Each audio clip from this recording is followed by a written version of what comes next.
What is up, everybody? Welcome to How We Roll. It is Thursday, and tonight it is Warhammer Fantasy Roleplay.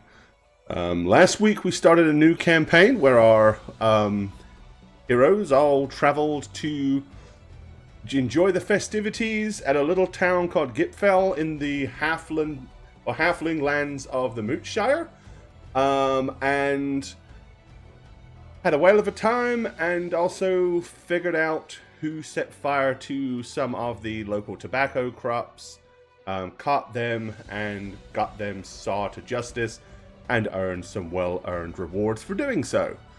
That's really all that's happened so far, so if you are only just joining us, you've only got one episode to catch up with. I will be your Game Master Gorbad. Joining us tonight, playing these group of characters and introducing themselves in order, we'll start off with Nat. Hi guys, it's me. I'm back. And I'm playing Kazkia, the Troll Slayer, who also wants to kind of have fun before she has to die or something. Or something. Something. Also, we have Shaggit. Hey guys, I played Nailwick Rattlebone, the Halfling Hunter Slingshot Extraordinaire. Yeah, he's Akin to doing Dennis the Menace. Pretty good with that little slingshot of his. Proud Also to joining sling. us is Dragon Spooker. Guys, I am the Dragon Spooker, and I also want to have a little fun before I die. I play Lena, the human initiate of Verna, and it's for great justice. Big Justice. hammer.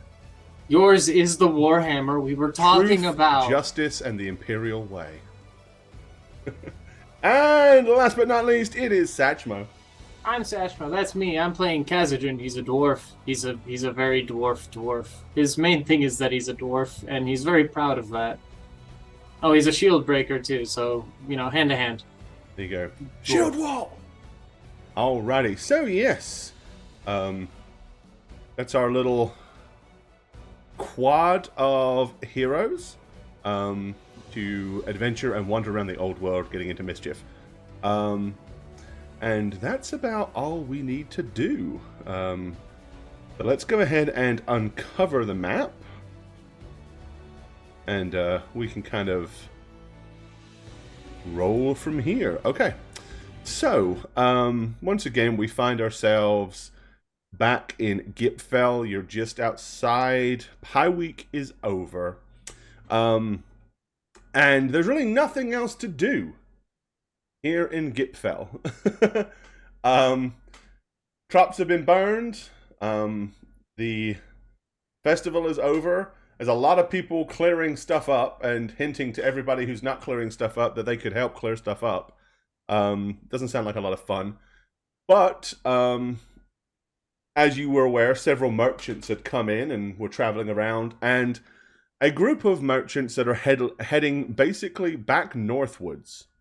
And they're going to travel upriver to Eisenchatten, which is the capital.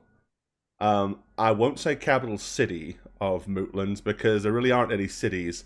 It's a reasonably large town at best. But they are carrying a good bit of the really the last of last year's tobacco stores. This is the premier tobacco that is kind of, as you know, very, very expensive. There aren't that many barrels of it left. So they are eager to make sure that these barrels get to Eisenchatten. And as word has traveled around the town that your little band have proven themselves to be quite robust and quite competent in their ability to deal with problems, they have offered you free passage, free board, and the promise of 5 gold pieces each should you escort the cargo and their little boat upriver to Eisenchatten. Does that sound like something that's viable to you guys, or do you want to stay here and help clean up stuff? I turn and look at the Troll Slayer.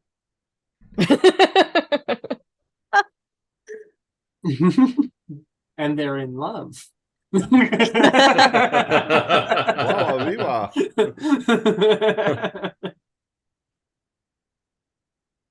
We should probably be leaving. Pays pay, gets you through the day. I mean, after all, there's no danger to be found here anymore, and there really isn't any fun to be had at the moment before you die. That's true. That's true. We did the fun part. Yes, you've had plenty of honest-to-godness fun, but now the fun has passed. You say it was a week worth dying for there. Perhaps. Are we good? Can we die now? I mean, can we die now? That's the goal. I don't recall what happened the other night. Fun necessarily, necessary maybe, but fun. I saw you eat the pie. Well, no, that was fun. That was fun, yeah.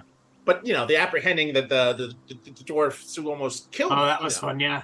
That was fun too. That wasn't. You're a Fun. tricky little shot there with that thing. Not everything's about fun. I'm furiously taking notes. Oh, Right. Justice for that one, honor for me. Honor for mean- that one. What is it for you, little guy, then? Did you just call me a little girl?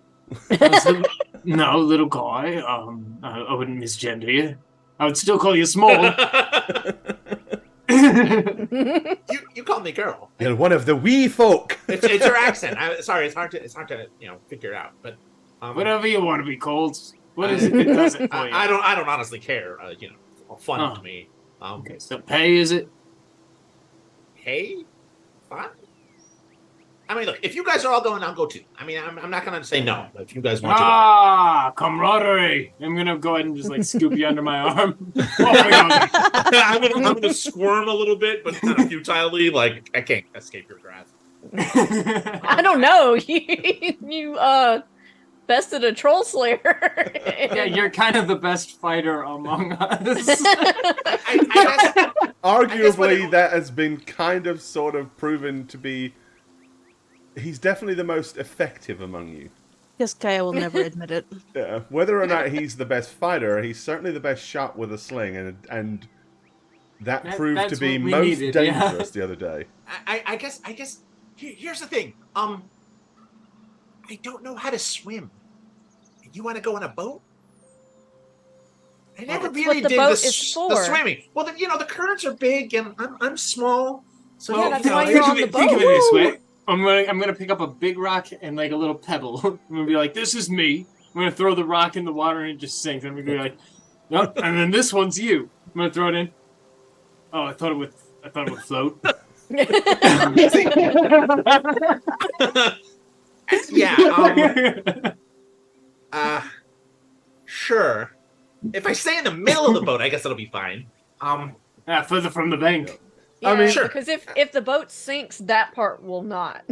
And it's a good size river barge with a big sail and all that sort of Sure, stuff. We're sure, not sure. talking about a little Rinky dink, Yeah. dingy. Yeah. Okay.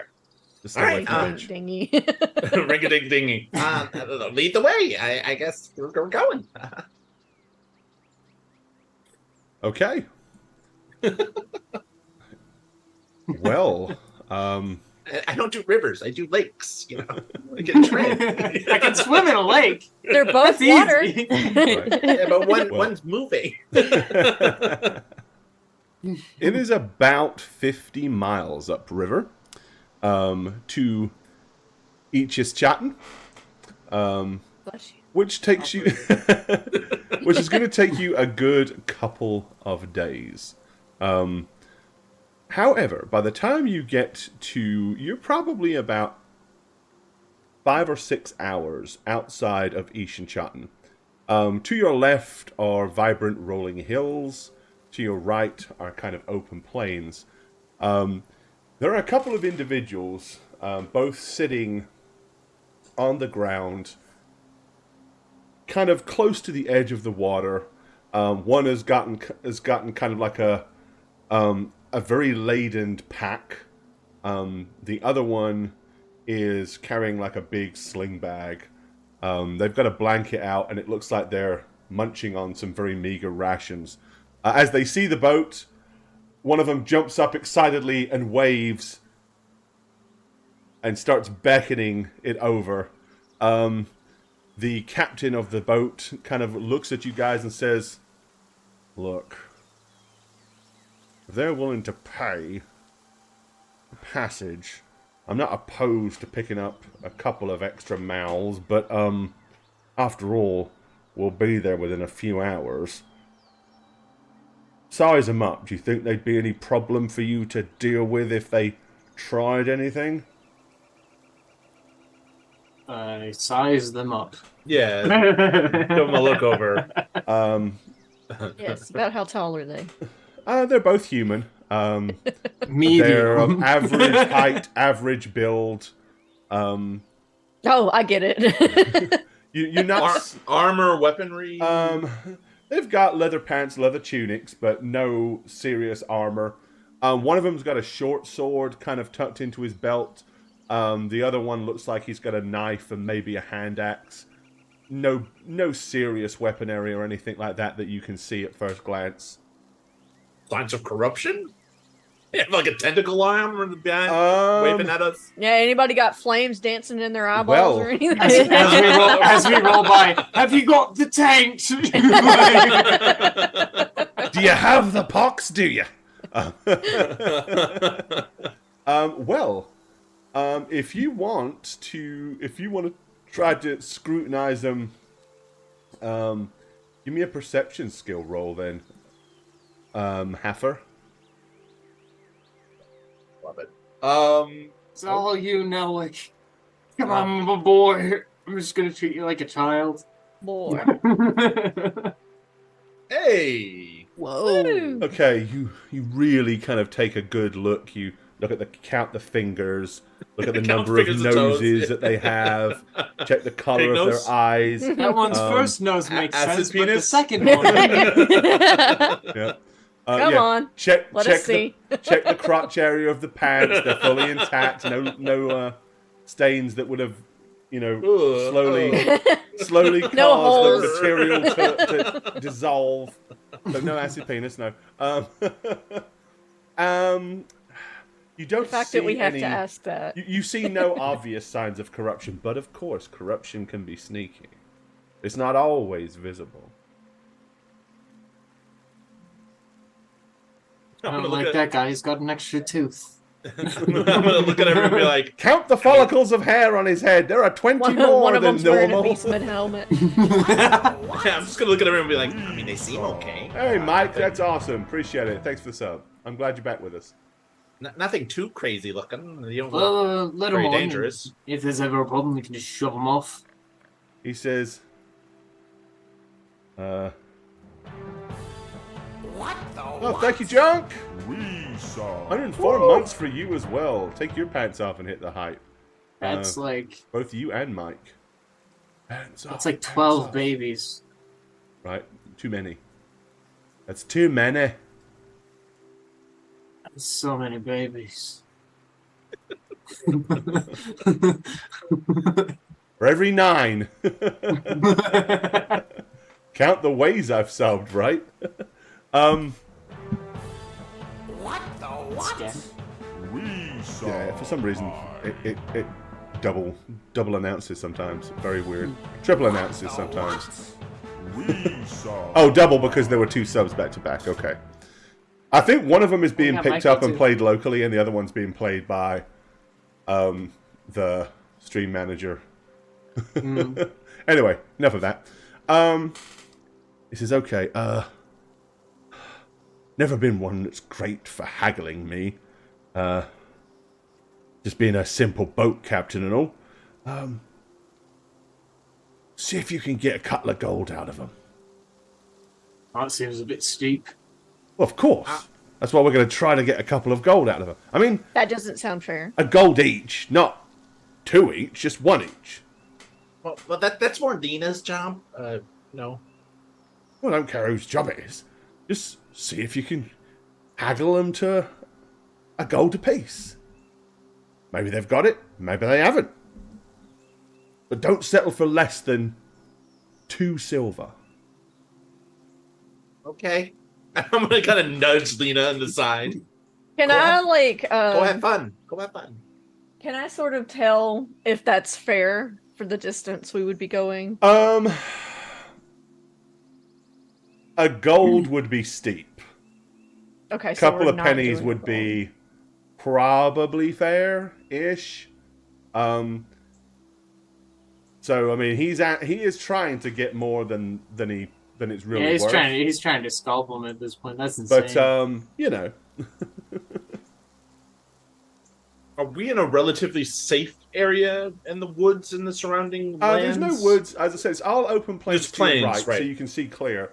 The rolling hills to the left, there are parts where there could be things hidden away, but probably not here. You can see you've got a pretty good view of the surrounding area, probably for at least 100 yards or so.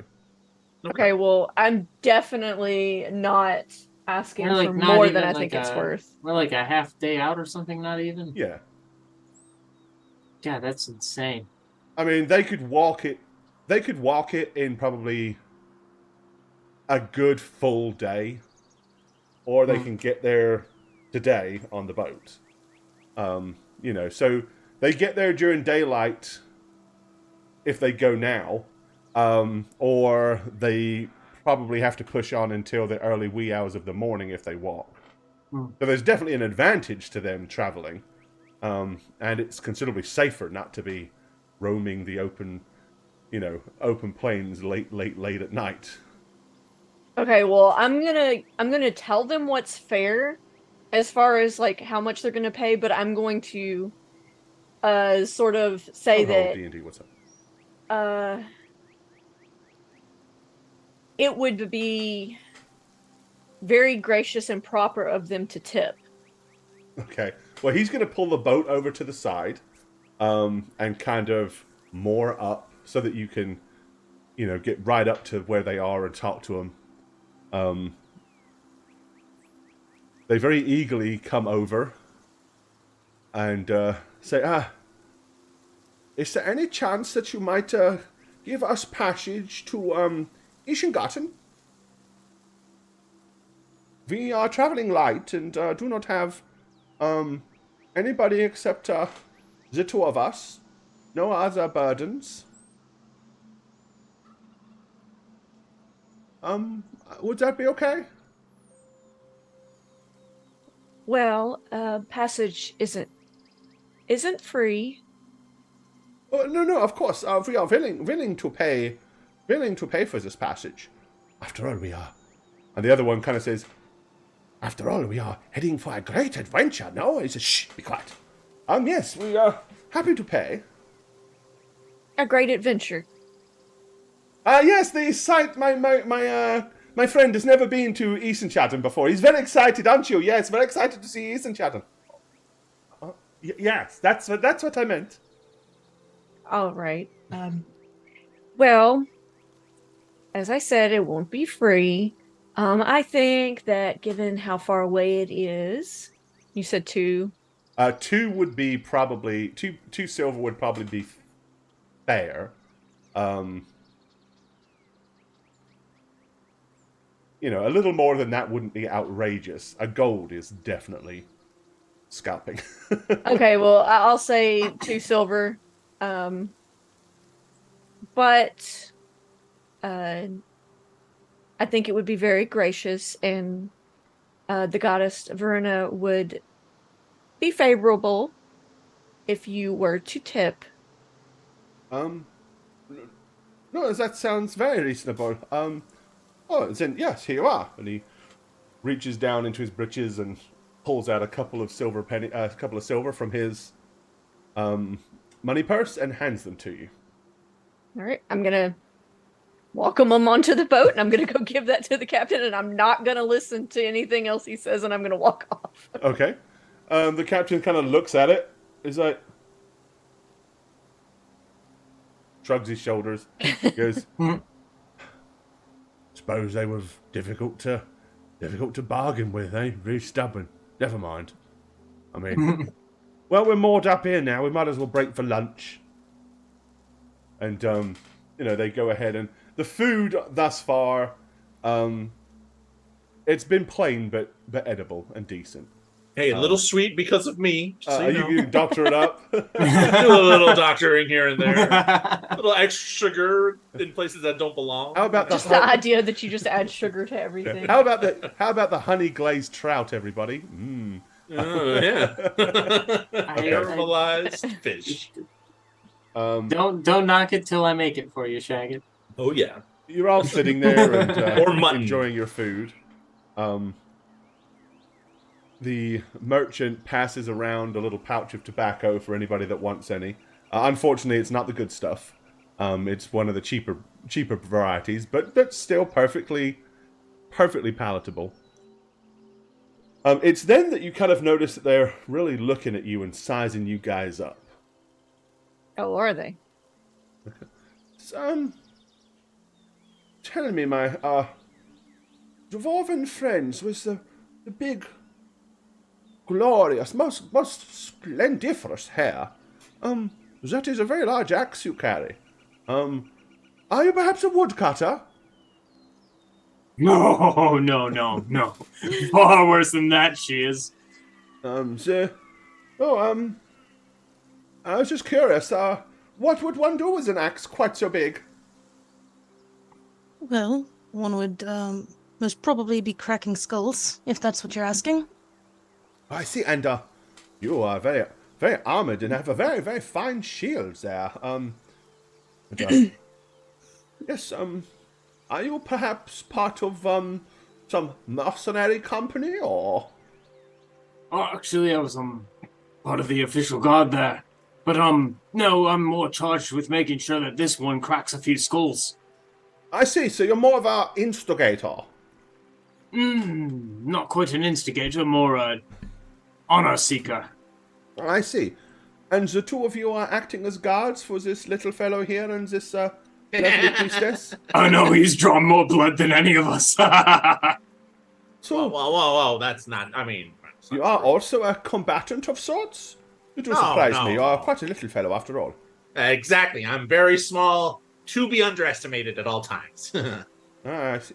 I cook, as you can clearly... And I'm just here to write down whenever this one cracks skulls. And this one. I see. Make sure that one cracks skulls.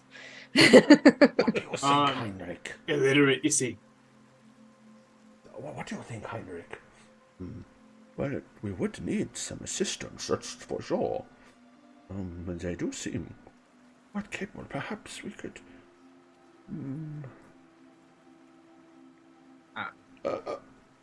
tell me something. Are you currently gaining full employment? Right this second? Kind of. But once we get there... Are you perhaps interested... I don't know what you're currently earning right now, but would you perhaps be interested in a very large... a fair split of a very large purse of monies for a good deed that needs doing to the west? Good deed? Well, What killing is there to be had?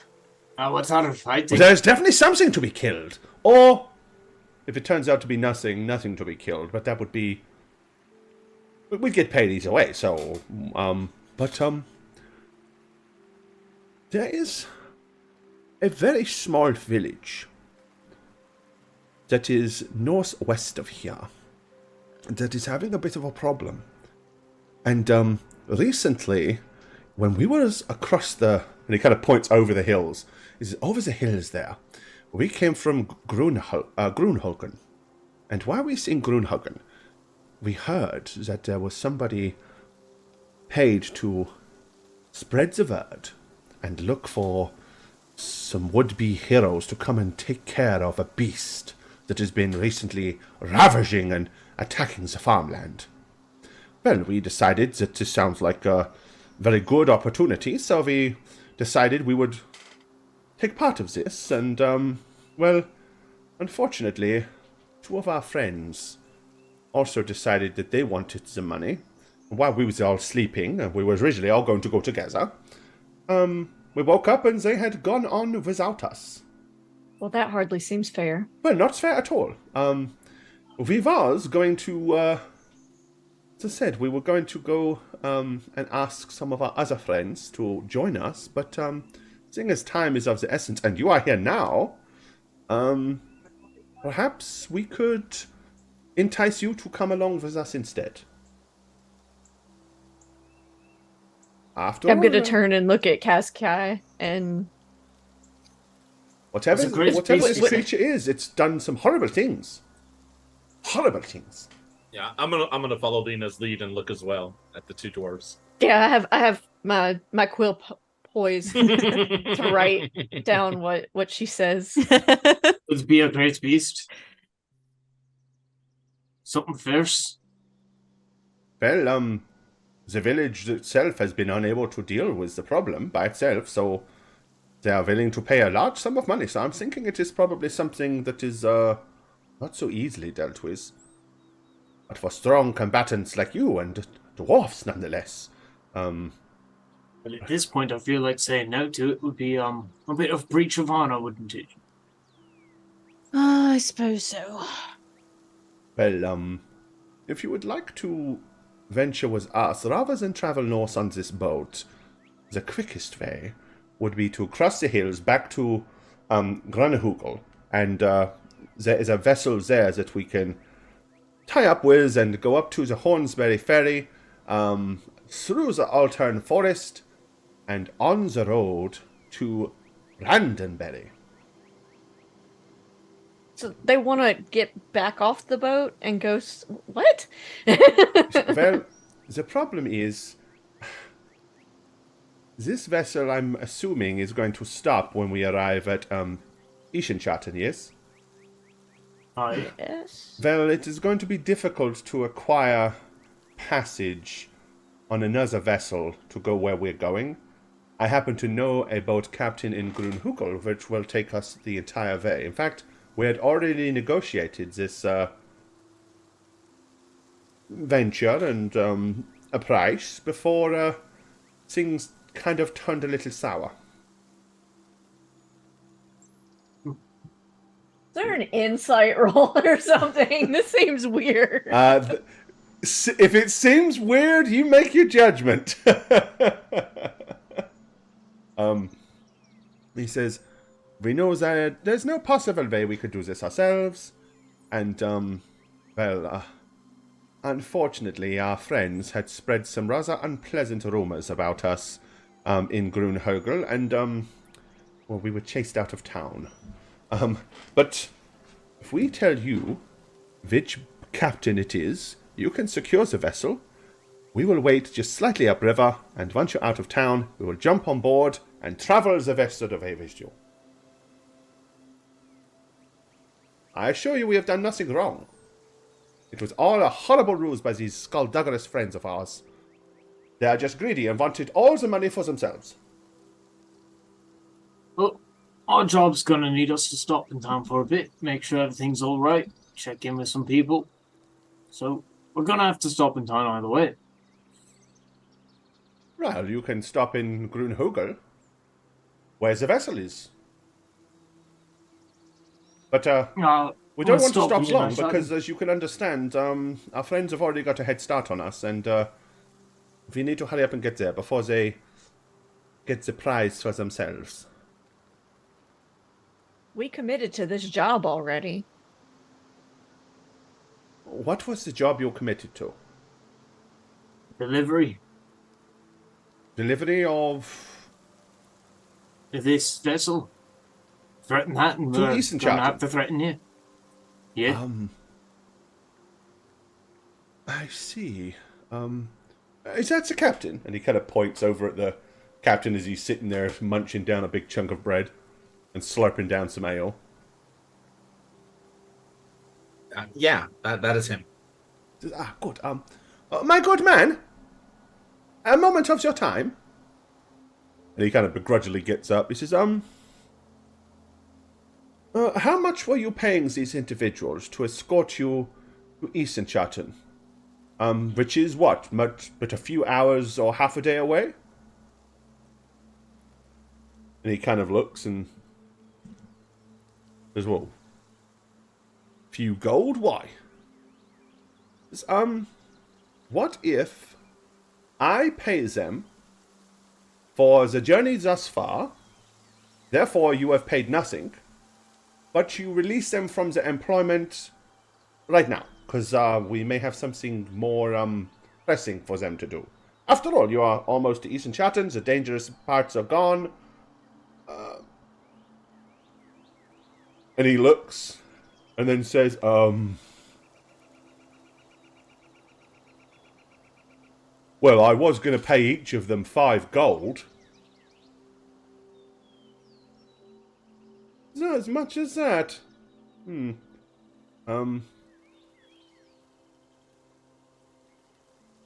don't know that I can stretch to 20 gold. That seems a bit much. Was they really? And he kind of looks back at you and he goes, this mere merchant was going to pay you 5 gold pieces each just to ride the boat to Eisencharten? On our reputation, you don't do well with people messing around parts they shouldn't be messing around. I see. I paid him that. I cannot possibly do that. It's far too much. How about 8 gold pieces total? Looks like we're going to Eisencharten. Just, after all, rather than you pay them, you would then at least be... You would pay them nothing. I would pay you 8 gold, and you would be making a profit. But then we don't get paid. But no, you will be getting paid. You'll be getting paid significantly more from the jobs that we are doing. I don't think you understand how a dwarf's honor works. I'm just looking back and forth between them as they... The captain says, make it 10. Oh, you drive a hard bargain, but I'm willing to pay 10. I'm not willing to take it. Just not even if this man releases you from the employment, fair and square? Well, we'd be getting the money for certain and seeing through the duty we promised doing. And then you don't have to, I don't think you understand how this works at all. Right, the captain leans in and says to you, you do realise I didn't actually say 5 gold, don't you?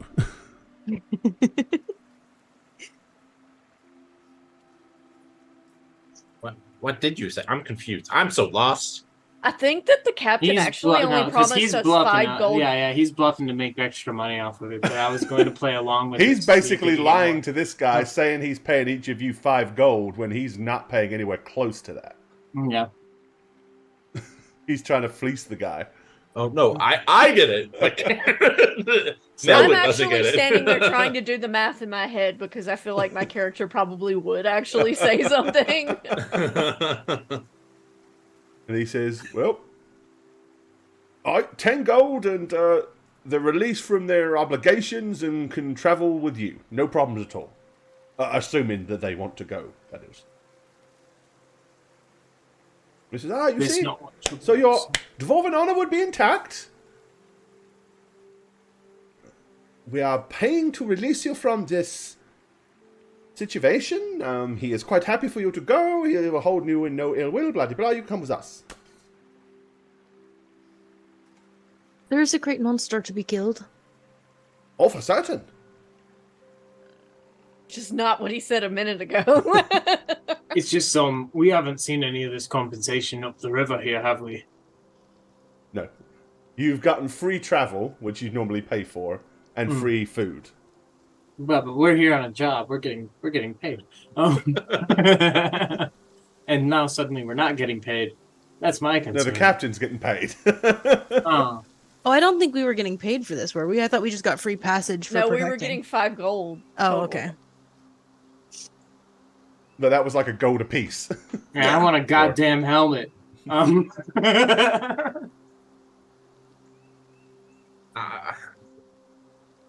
Okay. I'm just gonna I'm awkwardly leaving pick up it my up things. to the dwarves because I don't trust this guy. Then, and he kind of like ushers you away from the captain a little bit. All of you just come. Look. Roma has it that the purse that is being offered. We are talking about a purse full of gold. Once even divided amongst the 6 of us, each of us will be much more wealthy. It would very much be worth the while, I promise you. And with 6 of us, how could we not fail to kill this beast?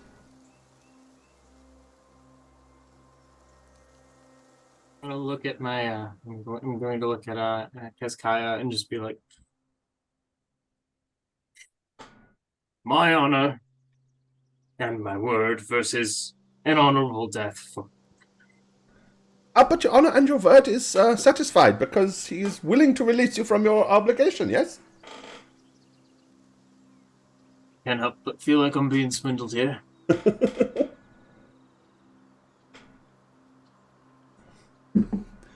Now is to say the 2 of you have been sent by some sort of group that's going to rob this thing. Look, there is another option. We could all travel to Eastern Charlton and try to hire a vessel there, but we will no doubt have to pay a small fortune to get one. And at that point, after we have to pay out all these extra expenditures, our cut of the profits will be considerably less. I would rather get paid handsomely and not have to worry about feeding myself and finding menial work around here for the next year.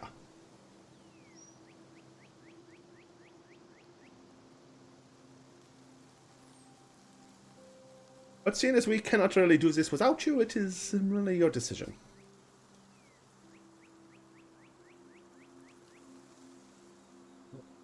We're wasting time just standing here. Are we? No, I thought we were going Well, down time the is road. of the essence. No, what do you Yeah. think? I'm gonna pull. I keep forgetting your name. Jesus Christ, Kazadrin away. I mean, like, Okay. Kazadrin, come here, and I'll lead you away. I'm sitting there dumbly. Look, while we go retrieve the boat from the captain that he wants us before we go upriver, I mean, let's find out how far away they are. Maybe I can scout ahead and see if they're planning on an ambush or some other crazy thing. Unless it's like really far away, you know? Well, my concern is this boat's going to be unwatched. Not that the driver seems to care, but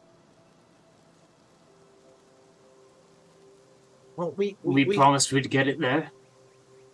right, but we can proceed with suspicion, appropriate suspicion, and possibly bring some honor to these 2 idiots who are hiring us at this moment. You know? Do you like to bring the honor? Well, I'm just trying to speak your language, you know. You're doing it well. That's good to All right, know. I'm with you. Lead Besides- on, little man. Oh, don't tell me to leave. Oh, jeez. I'm just gonna like roll my eyes and kind of skip back to the group and be like, "We're off. Lead the west, right?" Oh. He says, "Oh, huzzah! Excellent, excellent! I am so glad. Well, here's your money, good captain.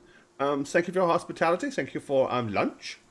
But we'll decline your kind offer to travel on to Eastern Charlton. Instead, we will travel through the rolling hills to the small, quaint village of Grunhooker. We bid you good day. Right then, let us travel as quickly as possible." And they grab up their packs and start wandering off into the foothills at a very brisk pace. This is not a regular bunch. I Yeah. don't trust this at all. I'm going to be having my eyes open to the surroundings the entire time, not as I too am fully. What if we just got back on the boat? Well, they paid the captain to let us go. They didn't pay us to come along.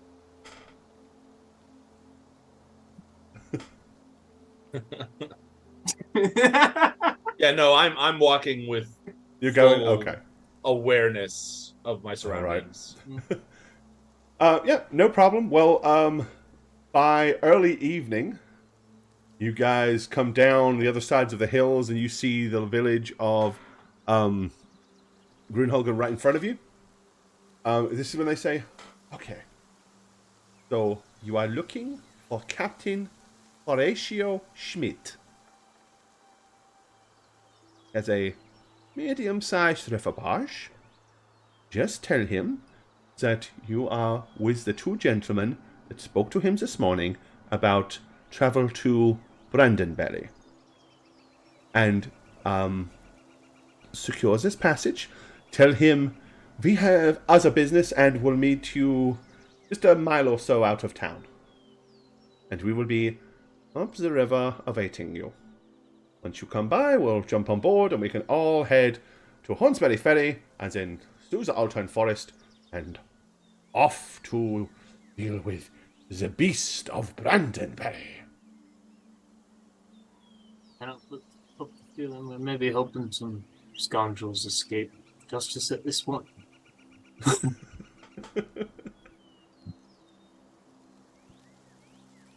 Okay. So once they says, so are we all clear about what we're doing? Do we we need to get their names? I imagine we would have gotten their names already. No Okay, one's do we asked. think they're their actual names? Yeah, I figure it's a long enough walk. We probably would have brought it up. It would have been weird if they didn't give us a name, whether or not it's an actual name. See, here's what I'm thinking. I want to know what rumors were being spread about them. Yeah. Okay. Well, yeah, if you want to know their names, the first one that's been doing most of the talking is Heinrich Vorsten, and his friend is Helmut Victon. Remember those names.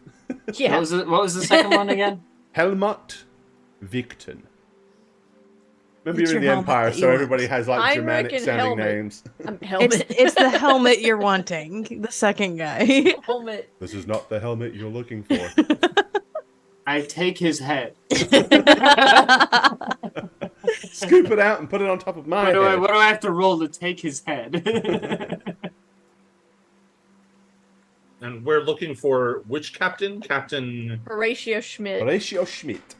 Horatio. Yeah. You know, the opening of that famous book, Call Me Horatio. Yeah. Okay. Then once they're Hamlet's sure that buddy. you've got the plan, they scurry off northwards and slowly cut their way back down towards the river, but way, way, way north of Grunhugel. Okay. What's up? Grunhugel is a unremarkable little village, to say the least. But it's very easy to see where the dock is, which is mostly fishing boats. But you can see a couple of more kind of moderately sized barges, none quite as big as the one that you were on just a few hours ago. But there's really only two that could possibly fit the description. And this is one. They won't come with us because there's rumors about them in this They town. said that they were with two other guys. The agreement was they were all going to go together, leave that morning. When they woke up, the friends have already left, and when they went downstairs, they were chased. There were out some of rumors. They told some lies about them. They chased out of town. Now on the journey over, if you would have liked to have gotten more of a conversation, we can certainly let that have happened. I don't trust them to tell me the truth. I'm actually gonna, when we get into the town, go ask somebody Okay. about them. Do you want Because to know I want to what hear they're- from do you them. want? Would you have wanted to have quizzed them to see if what they tell you is what you hear in town? Sure. I mean, we were walking for a while, so Yeah, I mean several hours. Okay. Basically, so they were. The rumor was that they had broken in to one of the other rooms and stolen some of the belongings that belonged to one of the other patrons. And when they woke up, they went downstairs for breakfast, and someone said, "They fit the description. They must be the thieves. Come with us." And they was like, no, we didn't do anything. And then he said, then they called the militia, and we didn't want to get held up in this town because that would mean we couldn't go and earn the money. So we ran like hell.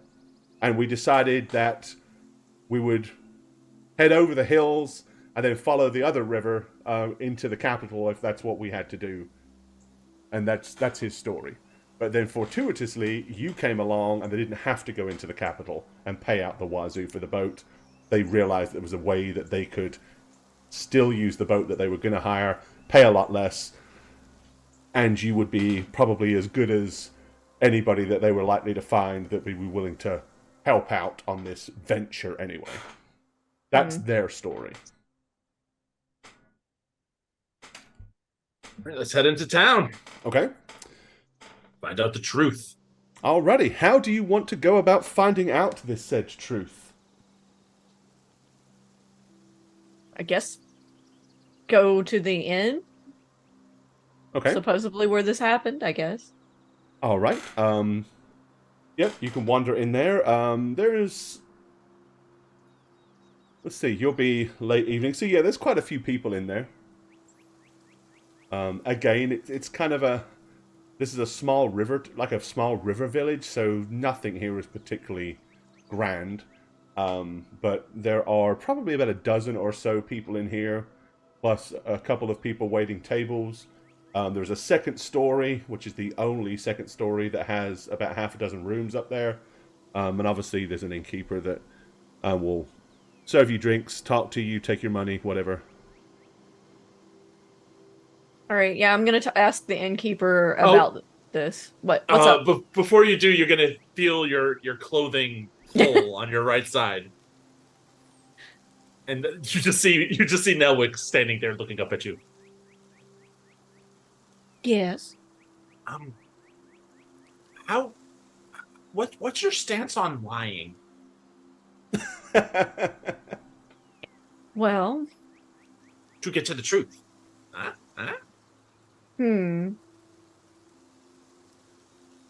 That's a very gray area. And I need context. Okay. Well, instead of just like going to the bartender and saying, "Hey, what's the story about the two thieves that, what's the story about these two guys?" You can go up to him and be like, "We're mercenaries come to arrest them," to see if then that story is what they say is what happened, I mean, sure, I don't see any harm in it. You might get more out of them if they think that we're like bounty hunters or something, 'Cause bounty hunters are cool, right? Everyone wants to be a bounty hunter. I must admit I'm a terrible liar, though. Would you like to? No. I think you're going to be a great liar. Did you want to be a bounty hunter? Is that it? Well, no, I'm too small for that. You got to be strong to wrestle people. Fair enough. But Lena, you got that hammer and you like justice, so. Yes, and that requires not lying usually. You're not lying, you're just reinforcing the potential lie that they gave. Wait. What? Sometimes in justice, you have to seek a greater honor, I think is what he's trying to say. Not at all, but sure. I'll go with it if you're agreeing with me. Yeah, you agree with me, so that's it. Yes. Okay, I'm gonna go and attempt to do what he's telling me to do, but I feel like I'm gonna be very, Okay. You not can do real it. great about it. In fact, I'll probably You just giggle gotta a lot. believe. I'm one of those liars. I'll just be like, so my friends and I are mercenaries. And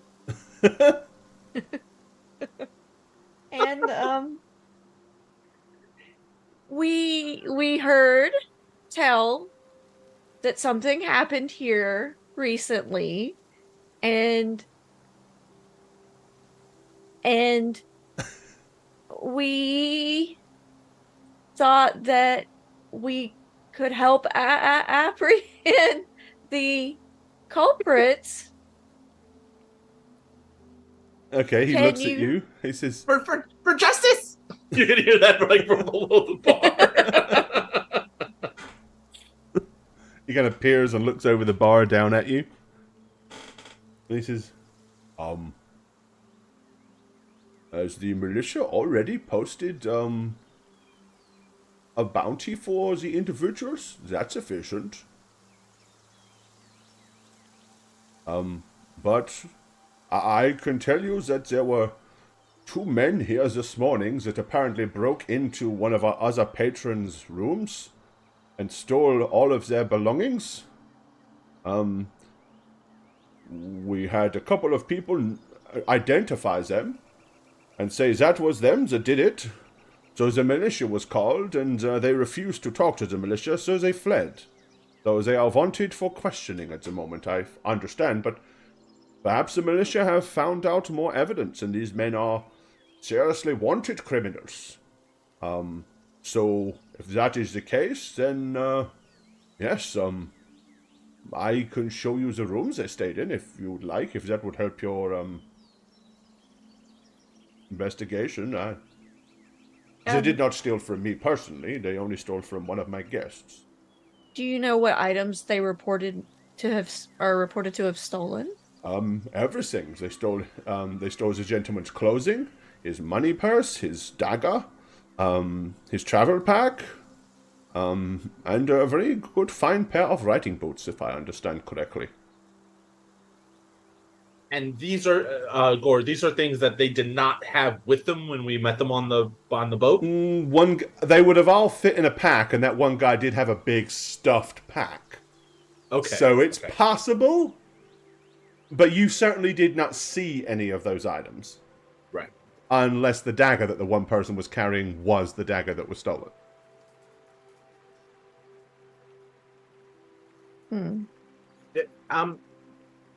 Sir, do you not find it weird that these guys stole from a fellow guest and then stayed overnight in the room and slept there and then came down for breakfast? Would they want to get out of town that they stole from? Well, assuming they stole from them at night, yes, but what if they only stole from them that morning? Again, if I was a thief, I would want to get out as quickly as possible. I mean, that does make sense. I'm just the innkeeper. I do not really,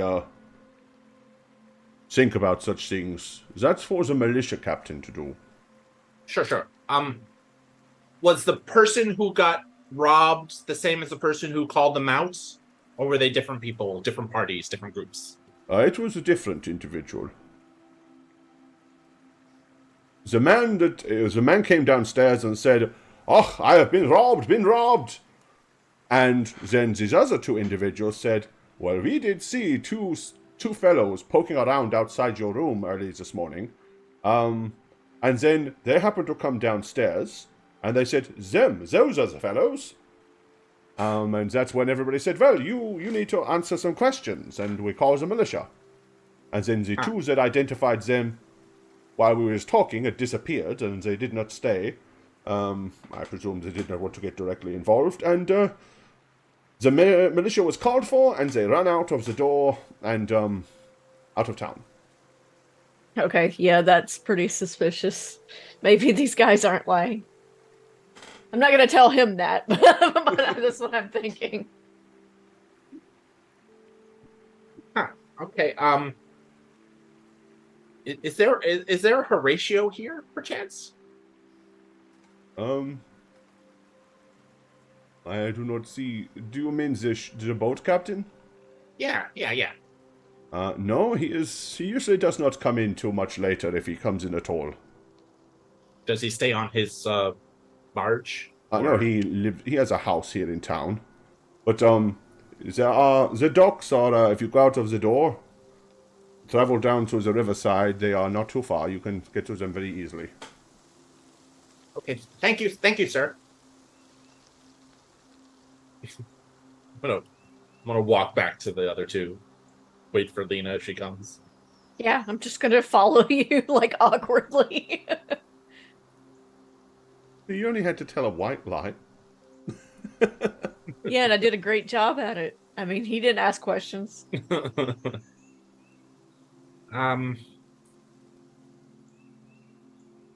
I feel dirty.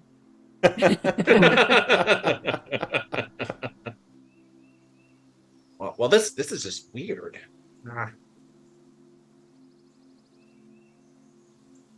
So far, what they told us seems to track. I still think it's weird that they went and paid to get on the boat and then got off the boat. Well, if they're telling the truth, then it kind of all checks out then. They got on the boat trying to get to town, realized we were what they were looking for, and made a new plan. I mean, the only other possibility is, yes, they're lying and they're the actual thieves and they're using us, and that's why they're not in this town because they have the stolen goods out. They've paid off the bomb in here to tell the story the way that would support their story. While they're all discussing this, Kaskaya's gonna just walk away and go to the bar and get a drink. Okay. She's less concerned with this. She just wants the monster to kill her, maybe. Or as you're coming back with your beer, you're just gonna hear my squeaky voice go, or their friends did the stealing and then pinned it on the other two who hired us now, because they disappeared too after pointing them out. Well, disappeared or headed off to go fight this beast, which, if it's going to give us what we're asking for, hopefully they're dead already and we don't have to do anything about it. Well, their story does seem to track so far, so I guess I will give them the benefit of the doubt. And if I find out they're lying, they shall be smited by Verna's mighty hammer. Oh, smite you, That's my favorite part. smiter. All right. Then we're off then. Kaya. Put it down, but not that way. Either way, I don't care. Whichever way it goes down, but we're heading out. She'll just drink the whole thing. Down the drink and out. Absolutely. Okay. Absolutely. As a dwarf. If she had left it, I feel like she wouldn't be a dwarf anymore. Dwarves perfected the art of quaffing, which is like drinking, but you spill more. Now to find this captain and go up the river. Yeah. Okay. Well, when you get down to the docks, it's still quite lively, but mostly not from the fishermen because they're all in and done. But the two barges are still being manned. One of them is having a lot of big crates loaded off of it. The other one is having a few crates and a few barrels loaded onto it. So it looks almost like one is coming and one is going. I guess go to the one that's going, because if they had a deal to leave and go up the river, okay. Why would they offload that? Right? That would. So yeah, you wander over to him. There's a couple of deckhands, and one guy with a big brimmed hat, which is usually the captain, because captains have a fetish for big brimmed hats. Apparently, if they're on the water. Captain Horatio. Okay. He looks at you and says, "Aye, that is me." I love the hat. We are. Thank you. Extra large brim. We are friends of two gentlemen who you took to what the hell was it again, guys? Brandywine? Brimbleback? Brumblefuck? What? Brandenberry? Yeah, that one. Yeah, the I have Brandenberry. not been to Brandenberry. You remembered more than I did. It's been many moons since I have traveled to Brandenberry. But you had a deal to go up there within the right? Oh, there were four gentlemen that procured my services and paid a deposit that they were supposed to leave this morning, but they did not arrive. I waited, I think, a fair amount, where my conscience is clear that I am about to leave without their returning their deposit. After all, they have taken most of the day and did not arrive like they said they would. So none of the four came with that. That's weird. No. But why'd the other two disappear too then? The other two? Forgive me. We're here to take that payment off to take us instead in their place. I see. So you wish to hire me to also go to Bradenberry? Sure. What is so interesting about Brandonberry all of a sudden? I mean, no one ever goes to Brandonberry, and now there are two different groups in the same day wanting to travel there. Have you not heard any like river news about surrounding places? I have not. Well, not that would involve Brandonberry anyway. But I will give you the same deal as I gave them. I will travel. I will take each of you to Brandonberry, for 1 gold and 5 silver apiece. That is the same deal that I made with them. But you already collected 4 of those payments, so can't we? Oh, but that was from entirely different people. You are not the individuals that came. So let's just say if we were to accidentally stumble across 2 of said people from earlier on our journey, would they Their have payment would already be. Okay, yep. Right, but the two others, and I'm hardly a person. Well, I'm yes, like a but you little have to tiny understand, I am almost an entire day late because I was waiting. So I consider that payment compensation for the lost time. person. Okay, that is actually fair. Yeah, that makes sense to me. Yep. that is I'm honorable. just gonna hand him the money. Okay, you hand it to you. What? Thank you very much. Come aboard. Can We I will get disembark a within half the off hour. discount? Half off discount? Because I'm small. I'm That hardly a works person. for you. I'm like a child, you know. Sure, give me a haggle roll. Shit. That's what the skill's for. All right, haggle. Oh, I'm not gonna Don't you wanna reroll. Half a talent for an old leg slipper. I'm just gonna begrudgingly give him one. So one. He says, one. But here is the problem. While you will take up half as much space, you will eat twice as much of the food. Got you there.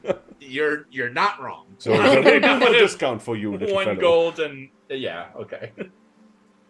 And I'll drink twice the drink, but I make half the problems, so... Well, then you will also not need to haggle either. Pay up your 1 gold and 5 silver. Once you have all I'll go ahead paid, and you are pay him, welcome yeah. aboard. Paid. Okay. Paid. Everybody pays up. And he says, well, find yourself a seat, make yourself comfortable. Once we get underway and we're clear of Grunhaugen, between here and the Hornsberry Ferry, we will perhaps open up a nice bottle of brandy, seeing as the weather is not too warm these late evenings.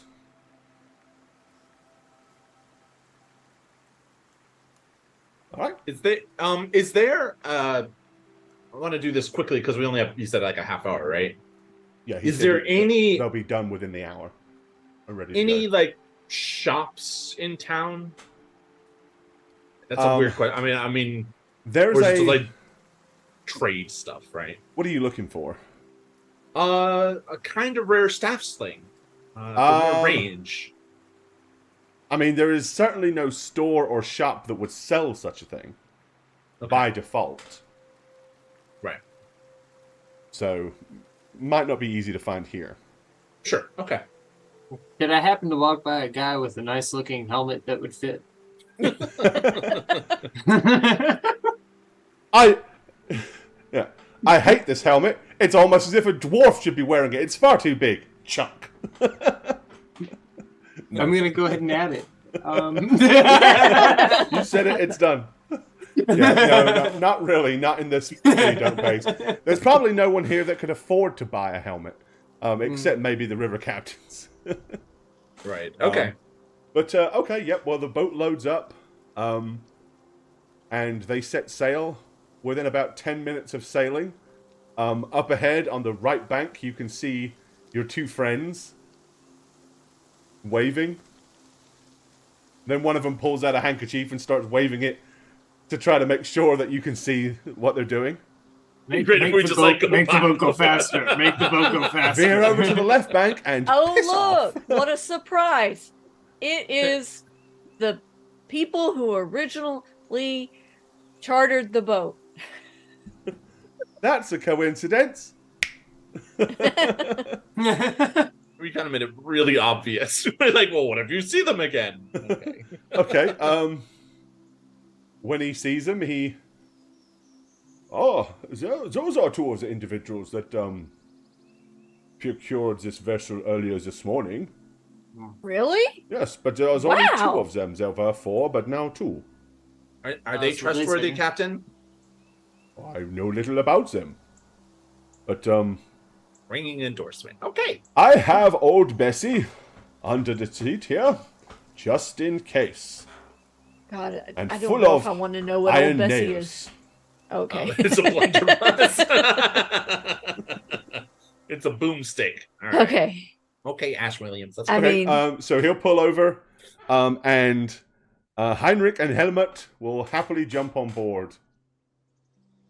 And they walk over to you and say, "Excellent, you did very well." Yeah, we're gonna need to see into your bag. Huh? Why would you need to do that? Well, I'm Why do you I'm need to looking see for, into my bag? I'm looking for new riding boots. No riding boots. Do you have red riding boots? No, I do not have riding boots. In this bag are a couple of blankets, a bedroll or two, a couple of pots and pans. They're very unremarkable, but if you wish to look, you feel free. No, that's okay. I'm just gonna give Lena the thumbs up. You owe me a gold and 5 silver.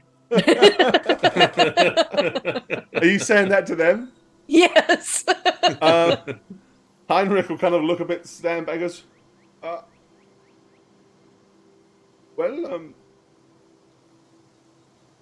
perhaps the two friends of ours that already paid, you could take one of their seats, no?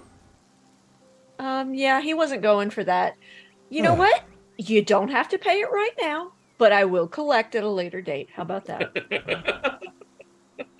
Well, perhaps when we all get paid, I will give it to you out of my share. That seems fair. Yes, and that way, if we all die horribly, I don't have to pay. Excellent. I won't require you to pay if we die horribly.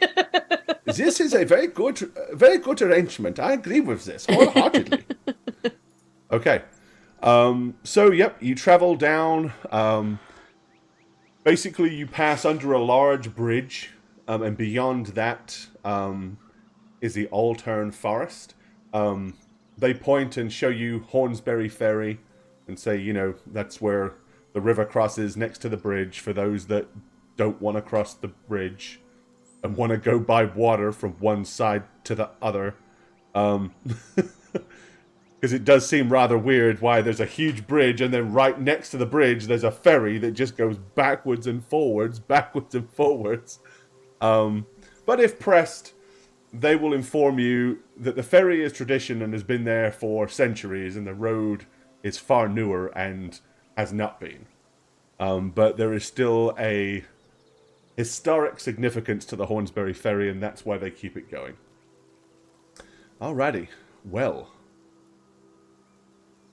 You travel pretty much all night with lanterns hanging off the bow and off the sides.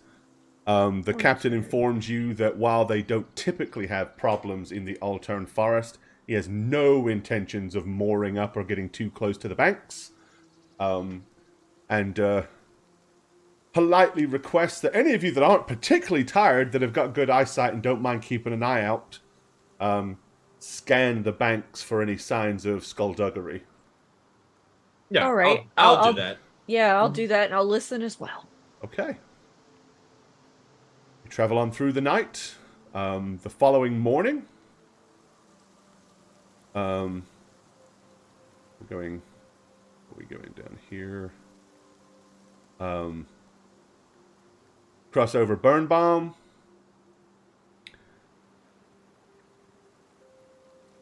And it keeps following the River Aver. And eventually takes an offshoot. And late the following day, you find yourselves heading in to a small village. Let's go to Brandonberry. Here we go. Oh. All Alrighty. Well, Oh, this First- monster wouldn't be a dragon, would it? Please So tell the me it's not first a dragon. signs of the first signs of Brandonberry are ruined houses that are closest to the riverbanks. It looks like they have been ruined for some time. Oh, good. There I mean- are huge gaping crashed holes, some of which were caused by fire, some of which just something caved the roofs in. You continue on, and eventually, after passing by, you see a small watchtower, which is clearly recently erected by the pristine timbers that are there. And a couple of young halflings with kind of torchlight are standing atop looking eagerly. One of them screams down, "Who goes there?" And the captain yells back, "I am Captain Horatio Schmidt. I am just dropping off passengers. They have business here in Brandonberry." "What kind of business?" And then he kind of looks at you to fill in the answer. he's Yeah, looking here- at the other guys. Yeah. Yeah. The heroic kind. "What, you're heroes then?" Oh yeah. Does Well- he look like one? Culprits to justice. He says, "Well, based my steaming puddings, we're in need of heroes. Oh, good. Come on, come aboard. Come ashore." Based my steaming puddings. He pulls over, But you don't say that in everyday conversation? and Captain Horatio says, "Here you are. I got you here in record time and safely. Thank you, Captain. May you hope you find whatever it is you're here for Me too. agreeable." But Yeah, I jump off the boat, the barge, and on the land. okay. And he will probably stay here the night as well. But probably on his boat.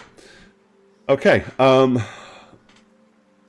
with that, Heinrich looks up and says, "We are here to destroy the beast of Brandonberry. Where should we go to find out information?" He goes, "Oh, you are you? Well, that's wonderful news. Well, I haven't heard as good a news as that as when Mum told me she was making apple pie for supper. Well, we don't really have a tavern as such. Well, we do, but it's not really a tavern. Well, it is now, but it wasn't. Like 10 minutes ago? But if you want to just level with the bridge, you see that building that's kind of all level, like with the bridge next to the road? I do, actually, Well, yes. good, because that's not the one. Go past that, and there's one at a kind of a catty-cornered angle. I see that one as well. He says, "That's where you want to go. That's the makeshift tavern now. It's called the Warfoot." And as soon as he says that, the other halfling goes, "Hooray!" Hooray! He said, "God bless him." He says, "Well, off you Yeah! The Warford? go." Warfoot. Warfoot. Oh, hooray! Okay. You stroll up, and a scrawled-on wooden sign declares the place the Warfoot Tap House. You thought that the tavern you just left was a little bit sketchy. This one is very sketch. Oh my god, where is it? I got to So read. dark in here. They don't even have lights. The beer is imaginary. Suddenly- Oh, there we go. I love it. I love it. Oh, It's very derelict in here. cozy. Okay, so it is the Warfoot Tap Room, which indicates quite clearly it doesn't have any rooms. Not an inn. You can't sleep here unless you're drunken and on a bench or on a table. And as you kind of glance around, what happened there? Did a halfling don't get know. crushed by a chair? Hold on.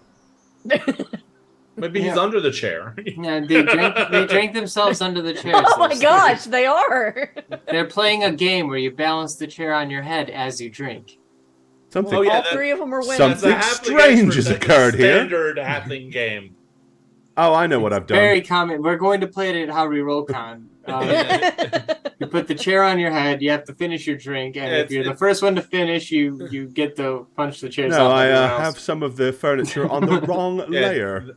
The game is called Chair on Head Balance. That's the name of the game. Did you name it? It's actually the game that inspired League of Legends.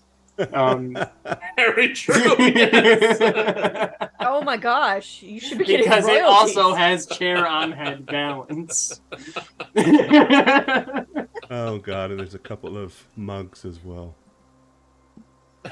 Oh, the mugs are on the floor Those are underneath the table. No. You have to crawl through your chair to the mug under the table. Okay, let's see. I mean, Goran, maybe they're just really frightened of this monster. I'm gonna Maybe. make like a little jar full of prepositions and like nouns, and it's just gonna be like a drinking game where you pull out the preposition, it tells you where you gotta be, and then the other one tells you where the drink's gotta be, and you gotta drink it like that. Okay, here we go. Now they go, oh look, strangers! Quick, everybody, back out from underneath the table. We weren't doing anything odd. Oh, Just don't a mind couple of us. We were regular just folks. playing a quick game of under the table marbles. Okay. As I was about to say, as you glance around, there isn't but half a dozen or so people in this establishment. Most of the tables are completely empty. They're either gathered around the bar or around one table. When you walk in, they all kind of turn and look. One of them says, an older gentleman says, "You're brave, ain't you? Wandering the streets this late hour. Thank you. It's out there, you know. It's gonna come again." Is it? About Wow. now? And then Like, while when? he's saying that, everyone else is kind of like peering almost terrifiedly into their drinks. Is that why you were all hiding under the chairs? When? Soon? What? Who? Sorry, sir, but what is out there? What is it? It. The beast. The Be more beast specific. of Brandonberry.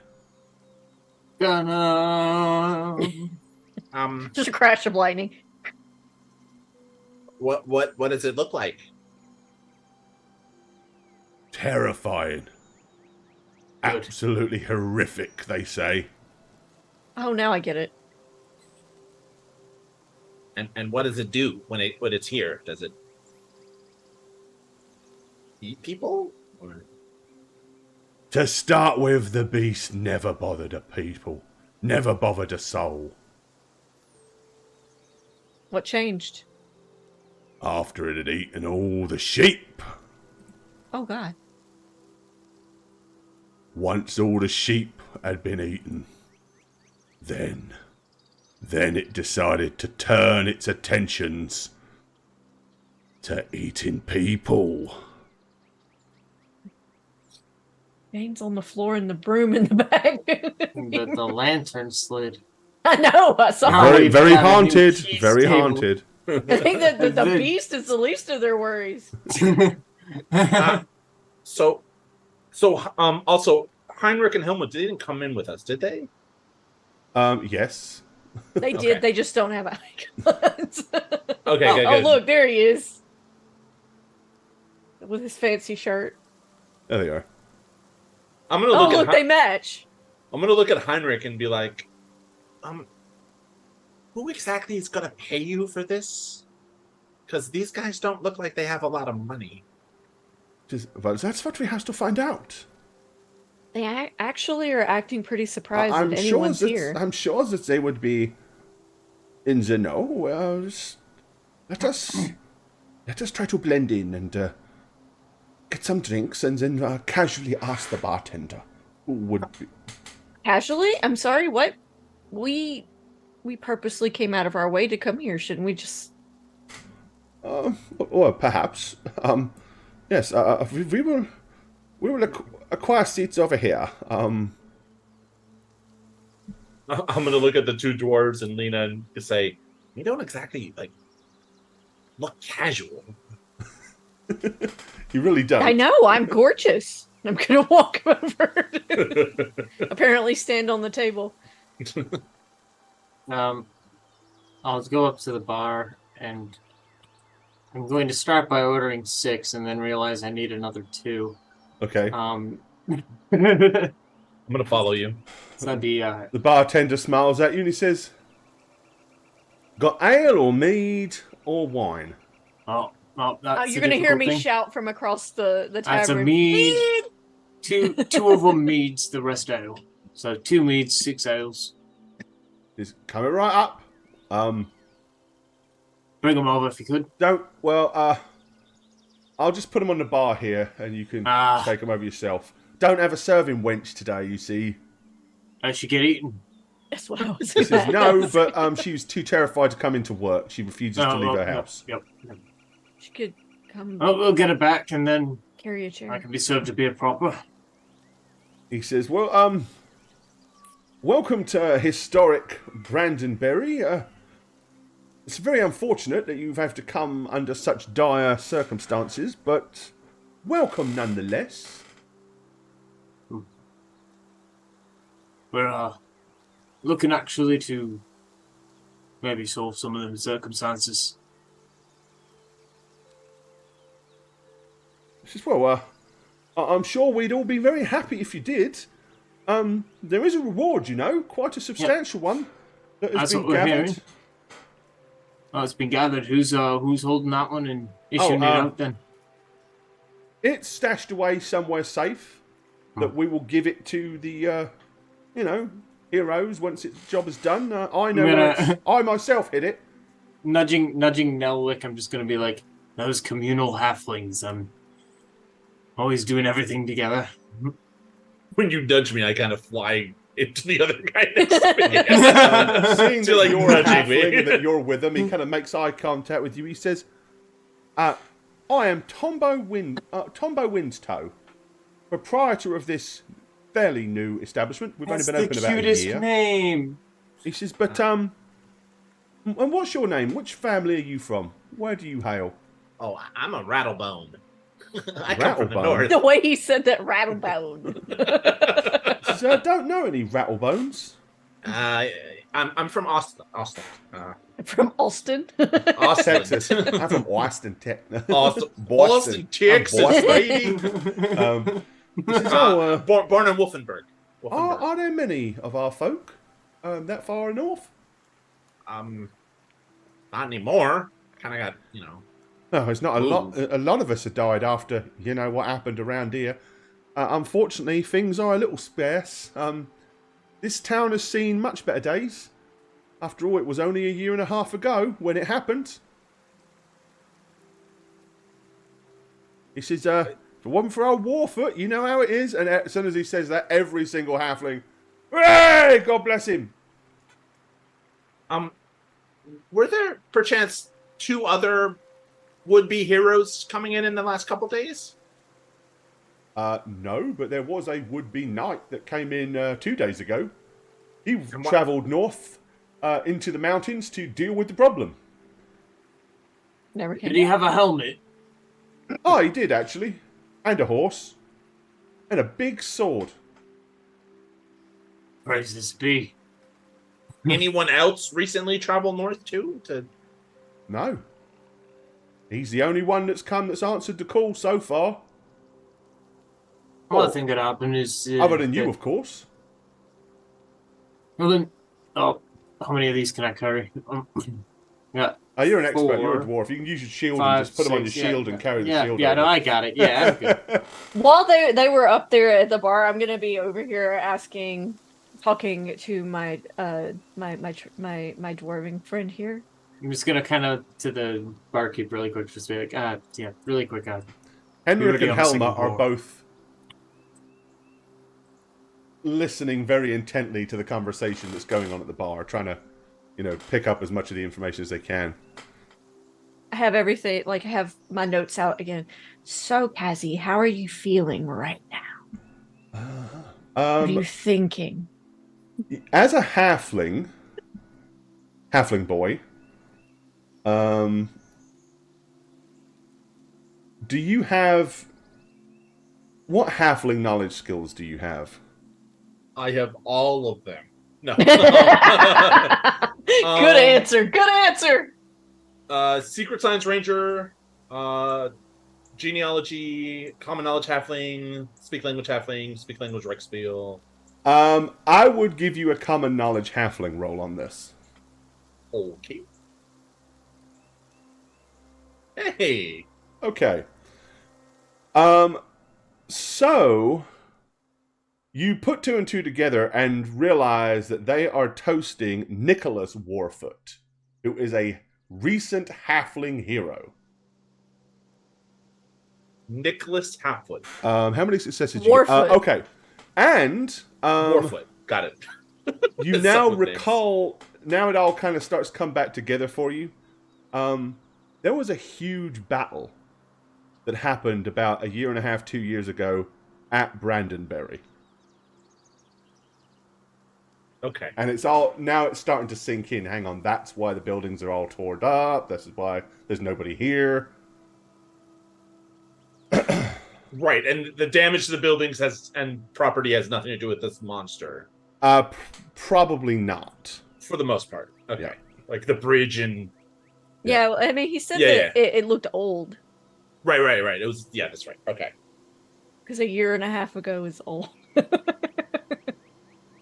Well, as in, it doesn't look like the fire just Yeah, it doesn't ravaged look- the yeah, houses. fresh. Not Sure. fresh.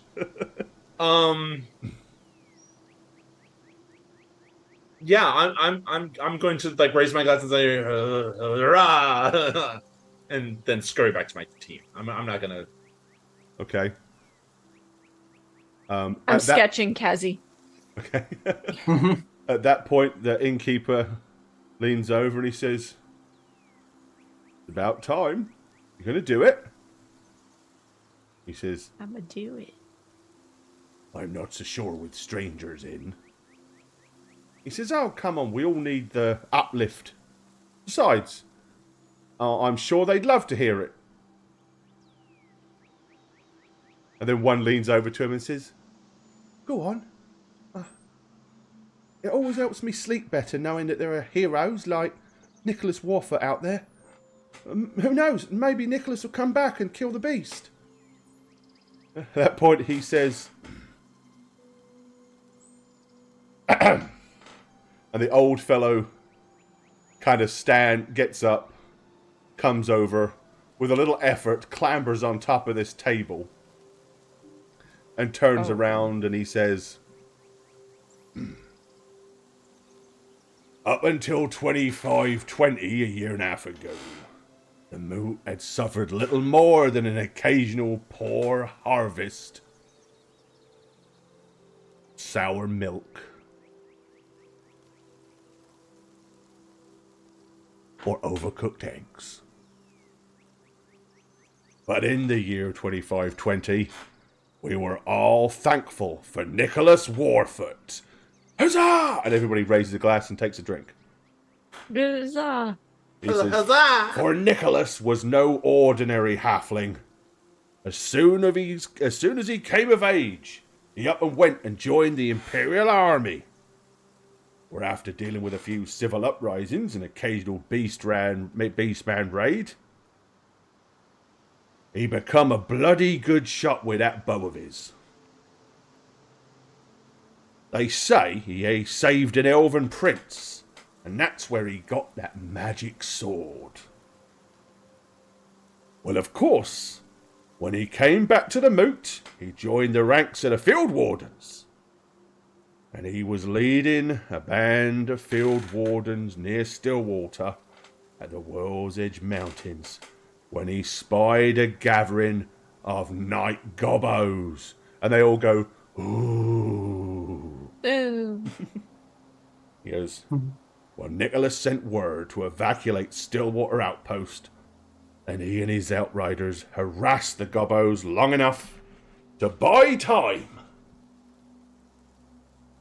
Then they moved on to Littleton, and there they convinced the elder to raise a militia. But soon more scouts came in with word of night goblins on the march.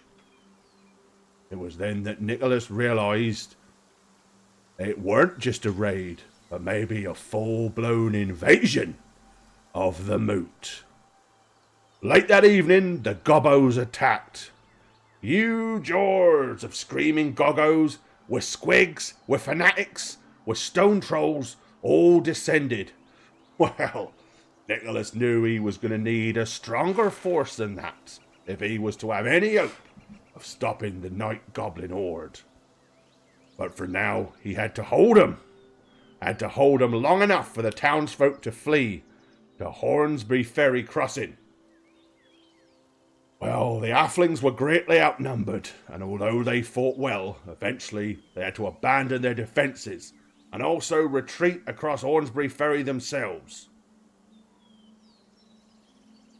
Gobbos on wolves and squigs gave chase, but they made it across the river just in time, and then they turned and lobbed arrows over the river at the goblins, and the gobbos eventually retreated. But Nicholas knew it wouldn't be long before the horde caught up. Nicholas marched on to Bogglewort and took up a defensive position while waiting and eating and filling their bellies and biding time knowing the gobbo horde was on the way. Some necromancer with a pile of bloody bonies tried his luck. But the halfling lads had enjoyed a particularly good breakfast that day, and they dealt with him easy enough. However, it did kind of bugger up their defences.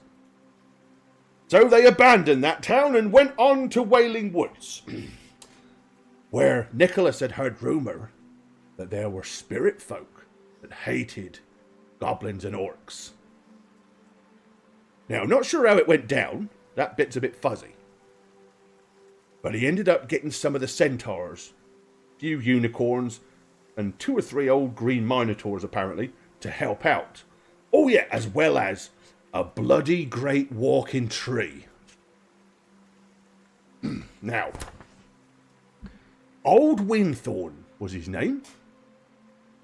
Well, with the spirit folk in tow, and all the militia that he could muster, and gather on the way, Nicholas marched here to Brandonbury. Set up defences, put up spikes along the rivers, did what we could for almost a day and a half. It was then that Nicholas had the cooks blow up the bridge. Still buggered to this day. But it wasn't a highly successful buggering of the bridge. The bridge was partially buggered, but not completely. And that was a shame. I never want to go full buggered. Right? Sorry. He said, well, it wasn't that long, just after lunch in fact, when the mob of dark hooded goblins and cave squigs moved towards the town. As the hordes closed in, the valiant halfling lads fired volley after volley of arrows and sunk into their ranks. Some of Nicholas's scouts moved around the goblins' right flank and peppered them with sling bullets. Then a big red giant troll started lobbing squigs over the river and into the halfling ranks. Nicholas and old Woodthorn were at the front row. But during all the chaos, the goblins began to cross the river and began to assault and besiege the town. A young and spriteful band of young halflings had gone into the woods that day and rounded up some boar. Well, out they come from the woods, charging with the boar, tusks a-blazing, and slammed into the gobbo ranks. But Nicholas knew it wasn't going to be enough, see? He knew that soon that they would be beaten back. But just then, a loud horn was blown from the right flank of the goblins, and a big, huge column of sterling regular troops marched in and waylaid the goblins' right flank on the other side of the river. Well, this emboldened the halflings. Nicholas climbed up into old Woodthorn's branches and sounded a charge of his own. And the Mootlanders pushed hard, and with the humans and the centaurs' help, the goblins broke and fled. It was on this day that Nicholas saved the moot. And of course, this poor old town took a beating, and we have not yet recovered. Only the most stubborn of us folk stayed. The rest all moved on to other villages and towns. But the 18 of us, and someone goes, "You're forgetting." Oh. The 16 of us that remain intend to see this town thrive once more. As you can tell, this town has a deep, deep history. This is where the first halfling army was raised. The first halfling general came to being. And the most valiant and heroic telling of all deeds of any halfling that's ever gone before him was imagined right here on the fields of Brandonbury. May the Emperor and all the gods give a blessing for Nicholas Warfoot. Huzzah! And they all start drinking again. Huzzah! And he says, at which point the innkeeper says, and if we're to thrive, something's got to be done about that bloody beast.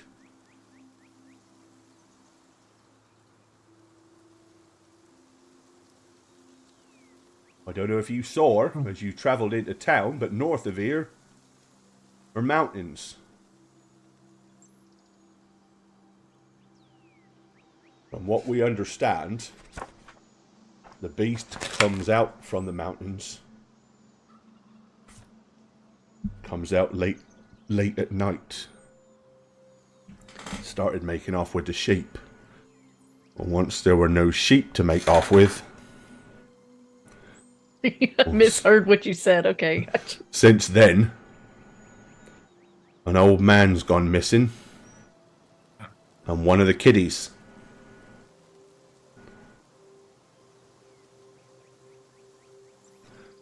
Got to be dealt with.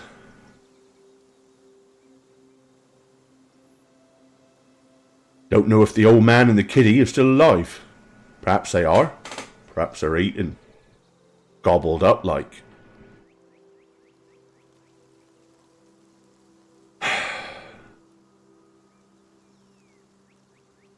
Anybody that's even remotely heroic is too old to do anything now.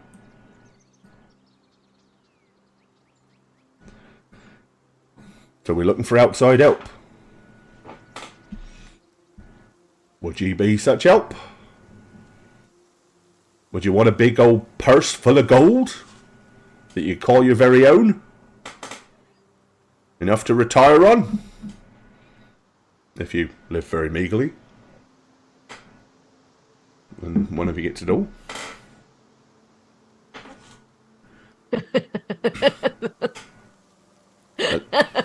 With that, I'm going to kind of glance at the two people who brought us here, and then but I'm not going to say anything. As I said, a brave knight on horse. A couple of days ago, headed off into the mountains.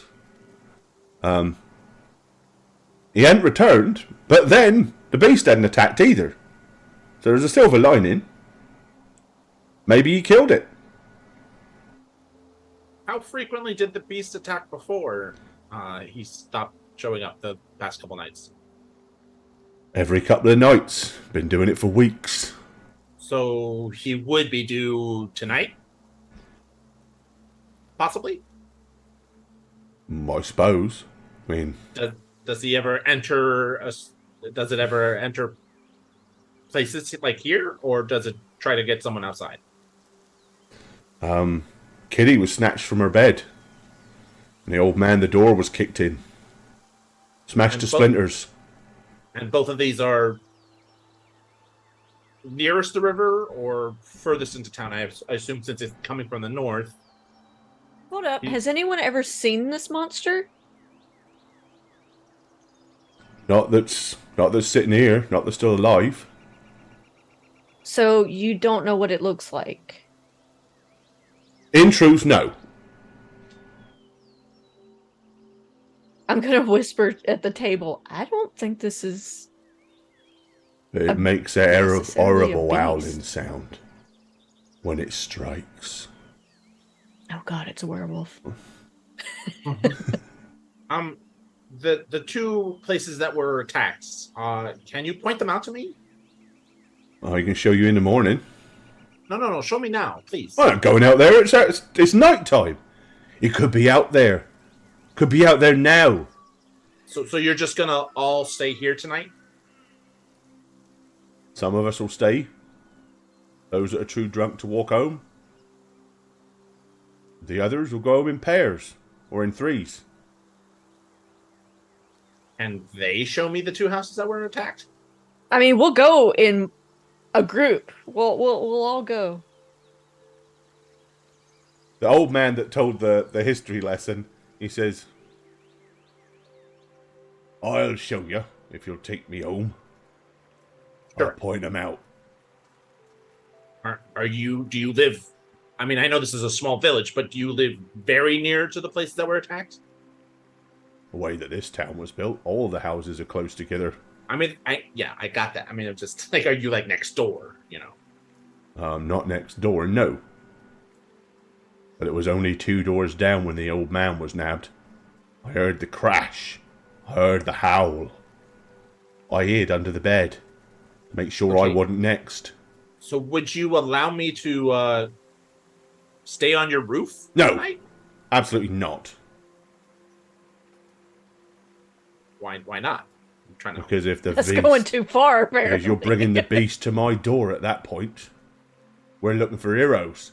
Someone that will go out, find the thing, and kill it.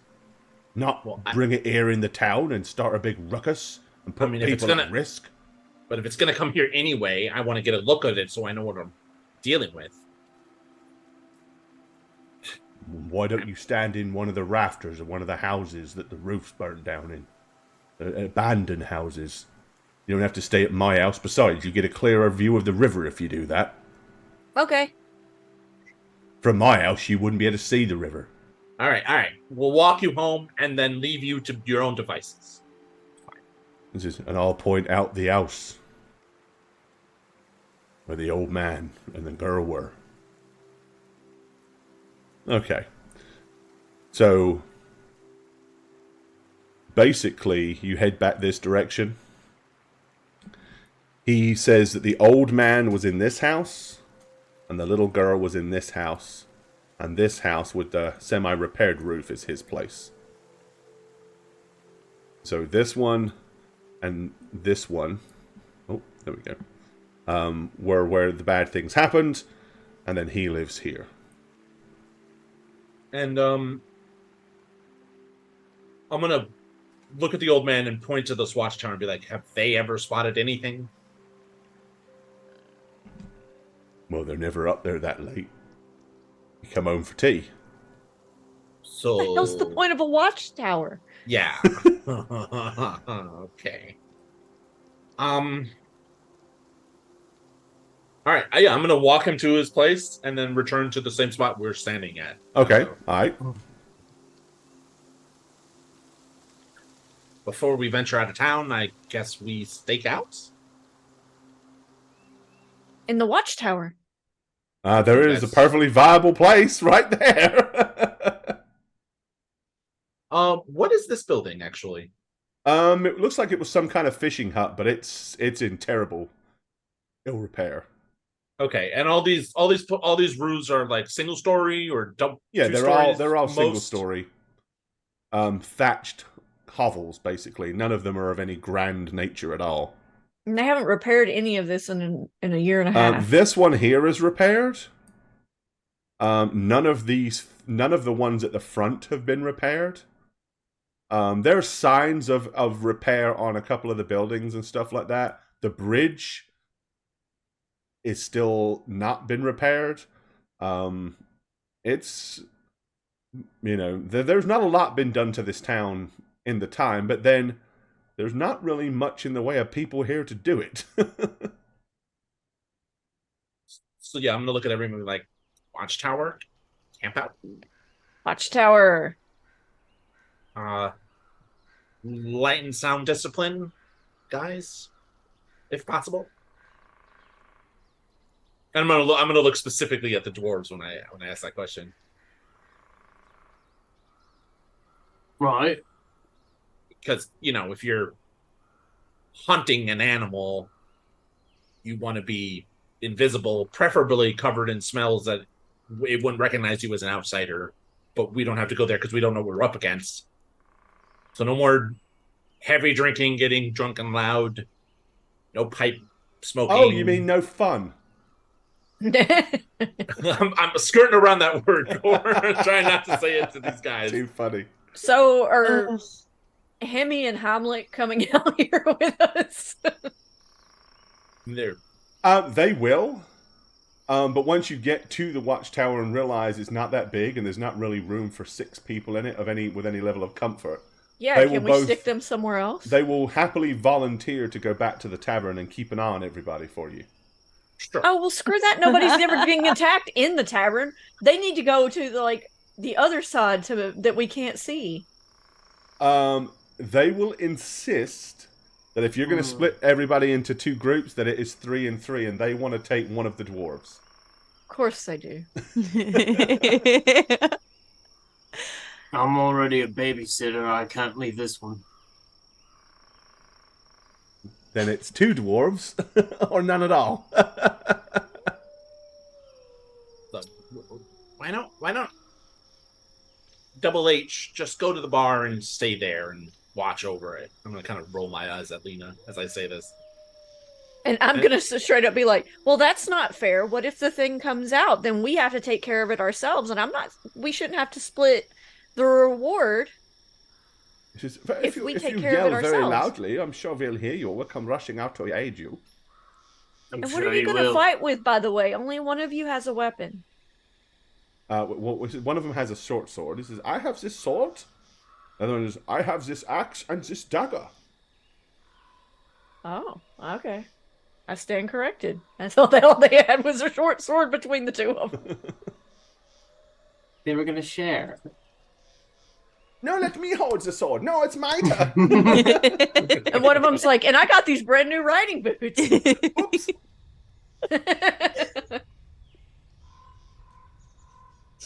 So what is the plan then? Because right now they're just standing at the bottom of the ladder and y'all are just having a big old powwow about who's going where. No, I mean, I guess it's fine. If we shout and they don't come running, though, I am not letting them take any of the reward because fair is fair. It's no Alright. benefit for us being up in the tower anyway. So they will go back to the inn then. Okay. I Just don't think forget, yell very loudly. I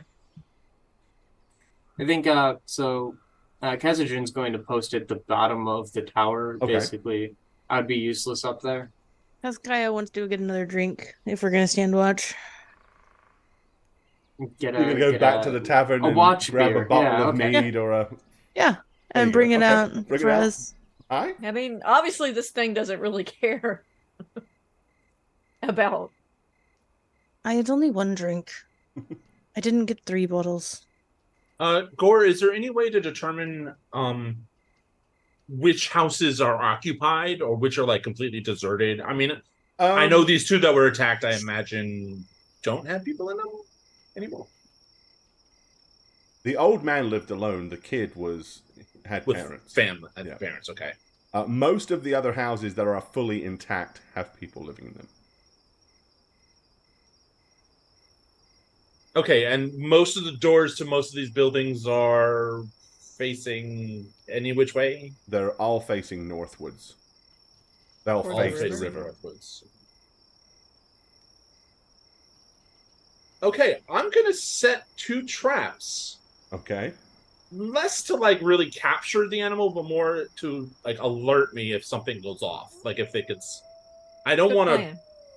I mean, I have no intention that these traps will snare, but I want to hear them if they go off. Okay. If Describe that the makes nature of these traps that you're making. Well, it's a hunter feature. I'm given 2 traps, animal traps, basically. Yeah. That's what they're called, animal traps. So, like, I guess they're for like rabbits and shit. You know, to entangle legs. You step on them, they go off, or I don't know. The book never really clarified what specifically. It just says animal traps as a thing. Animal traps. Let's see. Um, There's probably a variety of different traps, and you get to kind of decide that would make sense. what you have. Let me look at them. And the miscellaneous gear.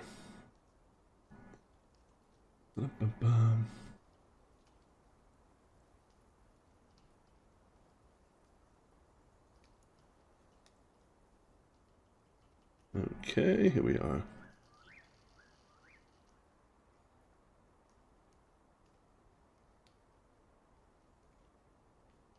Page 117, I think, has miscellaneous stuff. Yeah, that's not where I'm looking at. Unless it is on page 117. Might not. I mean, I don't think it is, though. No, I'm looking at another book. Okay. So you can have basically snare. It could be a snare. It can be a bear or wolf trap, as in like the metal ones that go clunk. It is your choice. Yeah, that being Small, a halfling. so basically, that it's doesn't make small sense. game animal traps are, and they're snares. Large game animal traps are clunks. Yeah, they would be small because I'm a halfling. I Okay. can't imagine me trying to. But I don't. I mean, I want to like rig it with some noise-making machine, like a bell or something, if I can scrounge one up. Okay. That's the idea. Give me. A bell is not a very common thing, but especially not places like this. But give me a percentage dice roll, and we'll see how lucky you are. And 25% or less, somebody will be able to furnish you with a bell. No. Okay. No. Okay, no one has any bells. Unless a player happens to have a bell, which you probably don't. What if you use some kind of like glass or something to clank together? Make some like chimes. Sure, there's shattered glass around here with all the busted up houses. Oh, there's if you scrabble around, you'll find broken glass for sure. Yeah, that's really what I want to do. I just want to be able to hear Noise it go makers, up. yeah. Like a noisemaker of some kind. So, yeah, shattered glass, jerry rig it. Where are you going to put them? So basically, should the thing actually step in the snare, lift its foot, the snare will grab its ankle, noise will be made. Where are you putting these two things? Well, if we're going to be camping up here and here, I want to go on the opposite side of town. So I would, in like this section and in front of the old man because he kind of annoyed me, right? Right, so this house, so like one here, okay. Yeah. And then where's the other one? Right next door. I mean, there's obviously gaps in this plan, but I'm just trying to cover as many bases. Yeah, so you're basically going to put a couple either side of these houses. Okay, that sounds cool. Yeah. Alrighty. And then go up on the watchtower and watch. All right, I will specifically listen for your traps because I have a cute hearing and. Okay. Nice.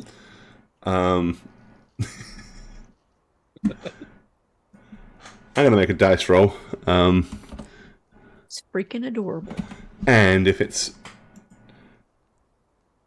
10 or under, something's going to occur.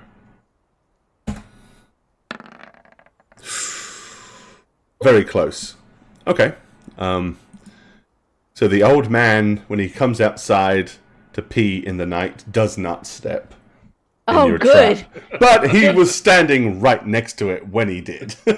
How would he explain that one of our dwarfs decapitated the old man? Probably just, I mean, it would have just probably snagged his foot and cut it a bit. Lacerated it with a bit of broken glass. He'll be fine. The beast is laying traps now. Okay. Well, you have a very restless but uneventful night as the sun rises. There was signs of no beast, and nothing unpleasant happened that you're aware of in town. Okay, before everyone starts getting up and going outside, I'm gonna retrieve my traps. I'm gonna like dismantle them so no one knows that I had set them. Okay. Kind of warily return to the watchtower. Smells like piss, but it didn't go. And I'm gonna go down to the river and like wash it with the snare. Rinse your traps. Rinse it off. Yeah. All Okay. right. Well, early the next day, the boat captain Horatio is setting sail.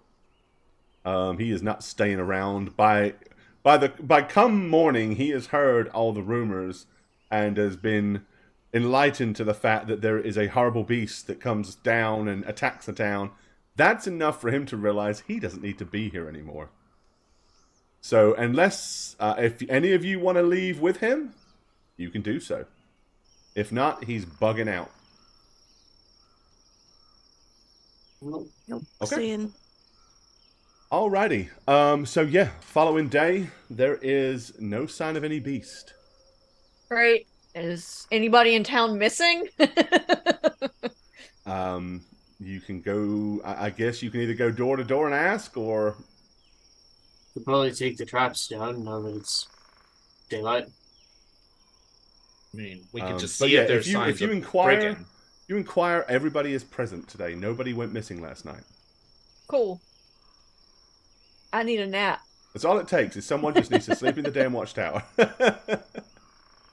I mean, yeah, we're probably gonna sleep the morning away, right? Because we were up all night. Okay, yeah, you can catch a few Z's. Either in one of the abandoned houses. No one will care.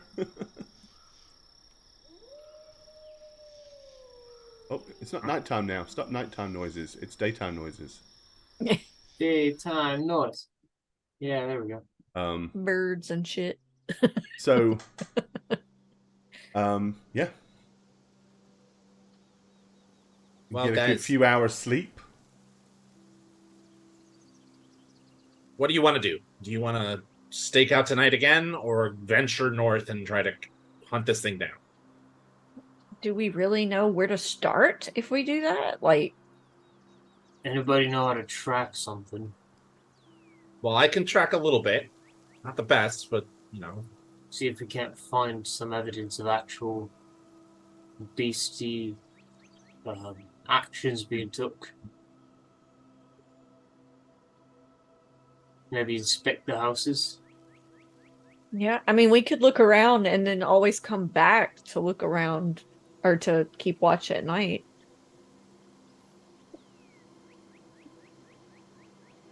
I was thinking the houses. well, if you where guys, the stuff happened? That's a good idea, actually. We could go to where the old man was snatched. Okay. I mean, you guys can do that. I can go just a little north of town and see if I can find any trails or tracks or something. All right. So who's going north and who's going to go and investigate the two I'll scenes head of the north. crime? Okay, so Well, you're if going to you're go going north. north, I have to go north with you, though. Okay, You don't have I'll to go go with me. examine the house on my own. You You can just have to take make sure I Henrik and die Helmut with you. honorably. They'll go. I mean, sure. By this morning, they'll be out and about and asking if you saw anything, and they didn't hear. If you cried out, they didn't hear you. So, What are they spect for? Kaskaya, Mhm. do you I- need him to follow you everywhere? Ugh, no. Brothers for you though. Oh, I can watch him, Kazadrin. Her, Kazadrin. Sorry, the muscles confuse me sometimes.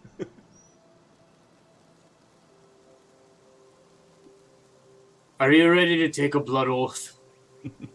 A what? Come again? ¿Qué pasa? What? If I'm gonna leave you in charge of her, I'm gonna need to know I can trust you. Well, she doesn't need me to be in charge of her. She's, I mean, I think we're the same age almost, right? I mean, if any, I'm. It's more just given the circumstances. It'll just be for like a few hours. We're not going that far. I just want to see if I can find tracks or traces of movement, or that horse with that night guy. I'm gonna lean over and go, I think it's a dwarf thing. Oh, You What- should indulge in the culture. Take a blood oath.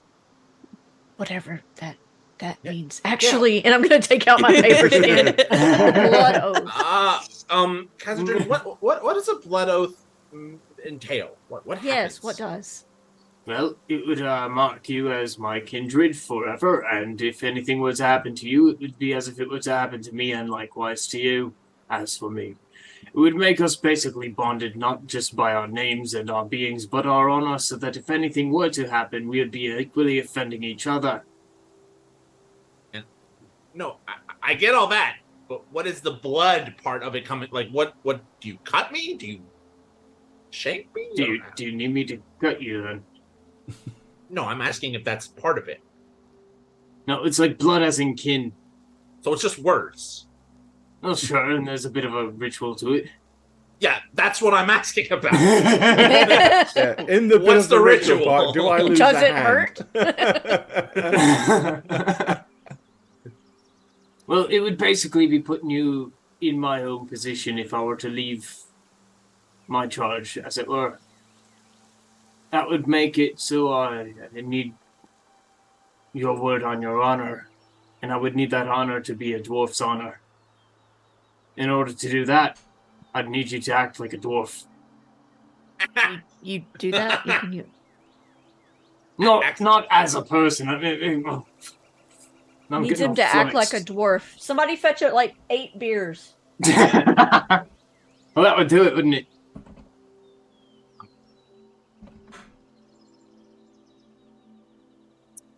Sure. You got my blood and oath. There, we're done, right? We'll finalize it tonight, but that'll do for now. Shit. Come Come on, my charge. It's like a huge burly ass muscle man walking off with a child, just like, now remember, I'm in charge. Like, Yes, Timmy, you're in charge.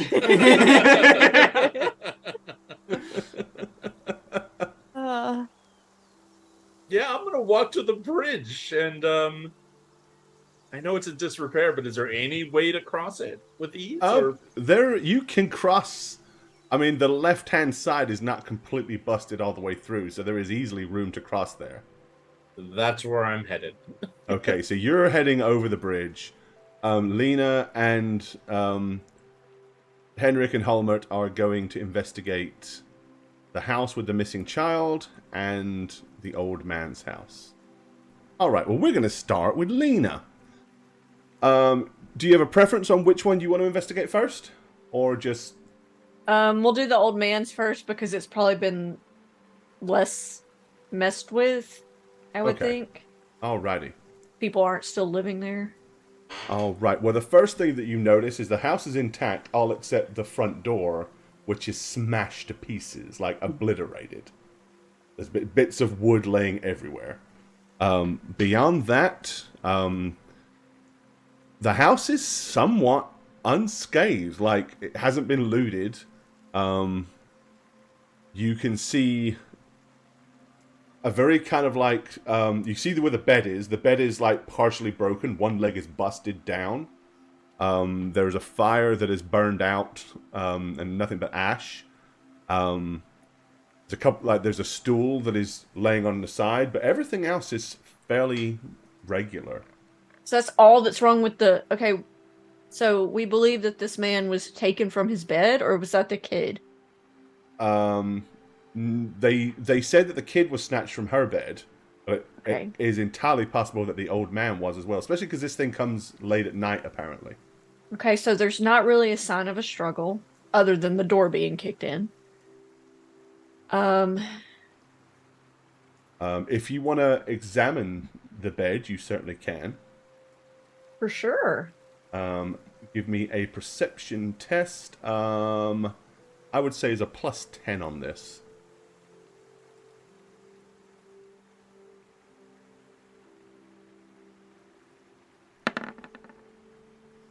Ooh, right on the button. Right on the button. Okay, you almost dismiss it, but then you notice that there's some kind of dark stains, like near the top right-hand corner of the bed. Initially, you think that maybe he spilt something, and let's be real, this is not the cleanest place. But as you sort of start looking, you notice that the stain extends to the floor. There's no containers around, and it's then that you realize this looks like a blood stain. Alright, so he was just grabbed. I'm gonna examine the splinters of the door to try to see if I can tell if they say it was kicked in. So it actually looks like it was kicked. There's so little left of the door. All you can really fathom is, I mean, you can certainly make a perception check. This would probably be with a -10 though, because this is a lot. Would be difficult to ascertain.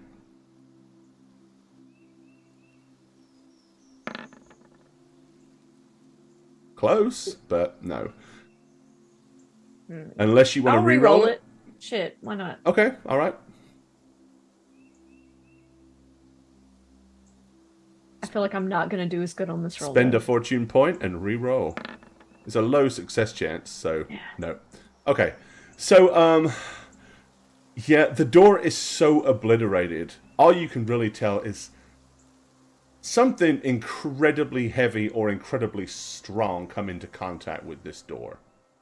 Like, the door isn't like just busted off the hinges. The door isn't just broken at the lock. The door is in about 7 or 8 different pieces. All right.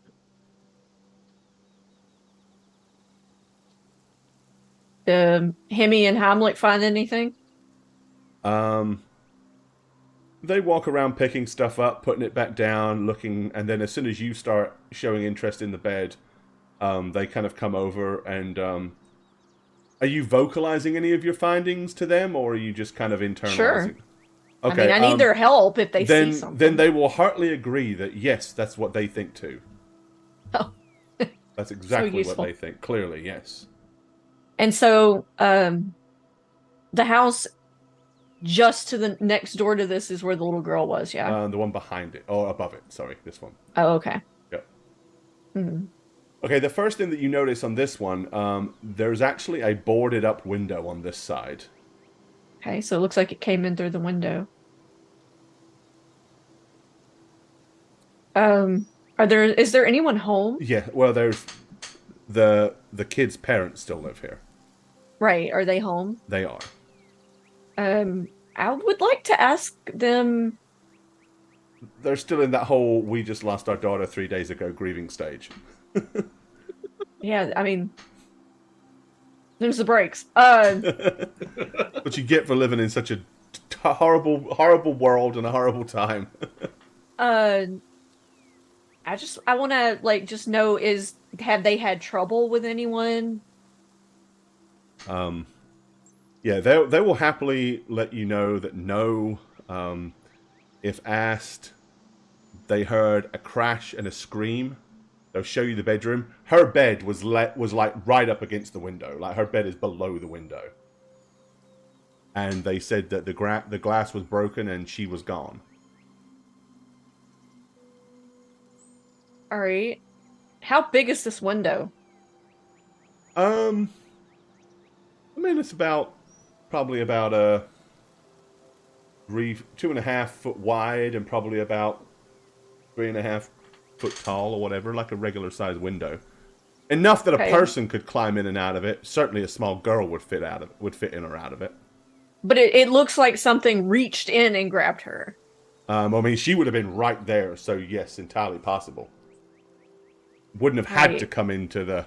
If it was capable of carrying off an old man, it was certainly capable of carrying off their daughter. They'll tell you that she was 5.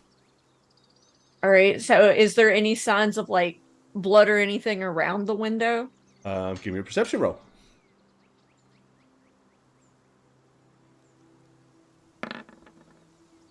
Does not appear to be.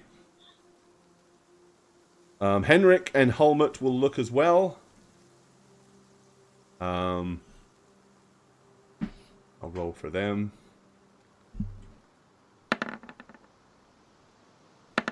And they say that there's no signs of anything that they can see either. What about outside the window? Nope. I'm so you're looking around the window, so I would cover that. I would say that, Oh, that okay. as well. Yeah. So have the parents had any disagreements with any people? Nope. They'll tell you it's a very close knit little community of very stubborn but very agreeable halflings. I mean, How well did they know the old man that was taken? oh, they knew everybody extremely well because there's only like 18 people that was living here, so everybody knows everybody. You know what I mean? Bleh. Okay. And Can't basically, think of anything else. yeah, I mean, all they'll tell you is, for a good while, a sheep disappeared every couple of days. To start with, they thought it was wolves. So they pulled all the sheep, which were originally on the other side of the river. They pulled all the sheep and kind of like had them here in town. And they kept going missing. Are there any other children in town? No, that was the only child. Huh. So that's gone. Old man's gone. There's other old people. Do any of them live alone? One of them does. What house does They'll he tell lives you in that that house? there's the old geezer that tells the stories. He lives here, but he's not that old. He's kind of like, he's getting up there, but he's not old as in decrepit old. He's not as old as the man that went missing. Correct, but there is one other guy who is pretty old. He lives here. Okay. All right. So with that, I think that me and the H brothers are The gonna H brothers. probably just go back to The HVs, because they both Yeah. start with H, and first names are H, and the second names are Vs. We're gonna go back to the tavern and probably just probably try to conversate generally around, try to get to know like Okay. if there's any I mean, gossip or anything. They're other all than the- willing. All of them are very happy to talk to you, speak to you, answer questions. You definitely get the feeling that yes, they are indeed stubborn. I mean, who the hell would stay here with this sort of crap going on? But they're all so prideful of what happened at what happened at Brandonberry that they refuse to leave. It's like it's almost sacred ground for halflings at this point. Be damned if we're gonna let some horrible creature, monster, whatever the hell it is, run us out of our historical town. All right. Yeah. So that's I'll just leave it with that. Okay. That we're just gonna All right. sort of just try to gather more information at the tavern, just general. Nelwick and so where was Khazadrin going?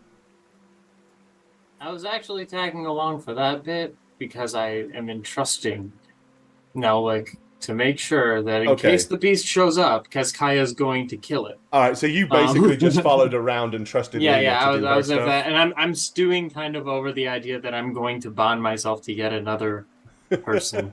Okay. yeah, Don't Well, do then it. I just would have kind of told you like what I was thinking. yeah, The fact that I was kind of like half there. well, just the thinking that like it took all the sheep before it attacked any people, and then it went for the weakest. Mm. So that was just kind of what Lena's thinking. Alrighty, makes sense. Okay, so Nelwick and Khazadrin. So you cross the river. The first thing you notice is there's a very recent big wooden gate that was put up at the other side of the... It looks very out of place. Like it's made of fairly fresh wood. The gate itself is intact, although it is open. Okay. It doesn't have a locking mechanism, or it's... Yeah, if you start looking around, give me a perception roll. Some fortune points, but I gotta save them because I'm gonna need them. I'd give you a plus. I would that wouldn't matter.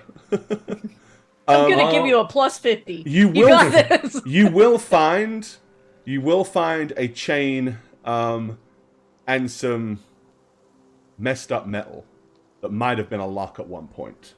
Okay. I'm gonna slip through the gate, go north of that. Okay. What I will tell you is that the chain is like busted, but where the break is, the links are very malformed. Doesn't look like a clean break of any kind. And what was the lock looks very old and very tarnished and kind of busted. Okay, and how fast does the river actually go? Like, I imagine swimming across would be doable to most people. Yeah, I mean it's a big river, but you could swim across it. Even I could swim across it if you can swim. Okay, well that's considering there is a skill for that. Sure. I guess I'm really just trying to ascertain how easy it would be to go across this river to do the attacks. If you were then to carry a victim back over again, So when I approach this gate, as you said, it's open, like very obviously open, right? Yes, one side Not of it is just swung completely towards the bridge. Okay. I'm gonna point this out to Kazkaya, and I'm just gonna say we're gonna have to ask when last someone crossed this bridge. If you're gonna point all that out, Kazkaya can make a perception skill roll as well if you want. All you may right. notice something different. I don't think she will, I'll be honest. She's not the most Yeah, perceptive. No. Nope, this is not Nope. her skill. Okay.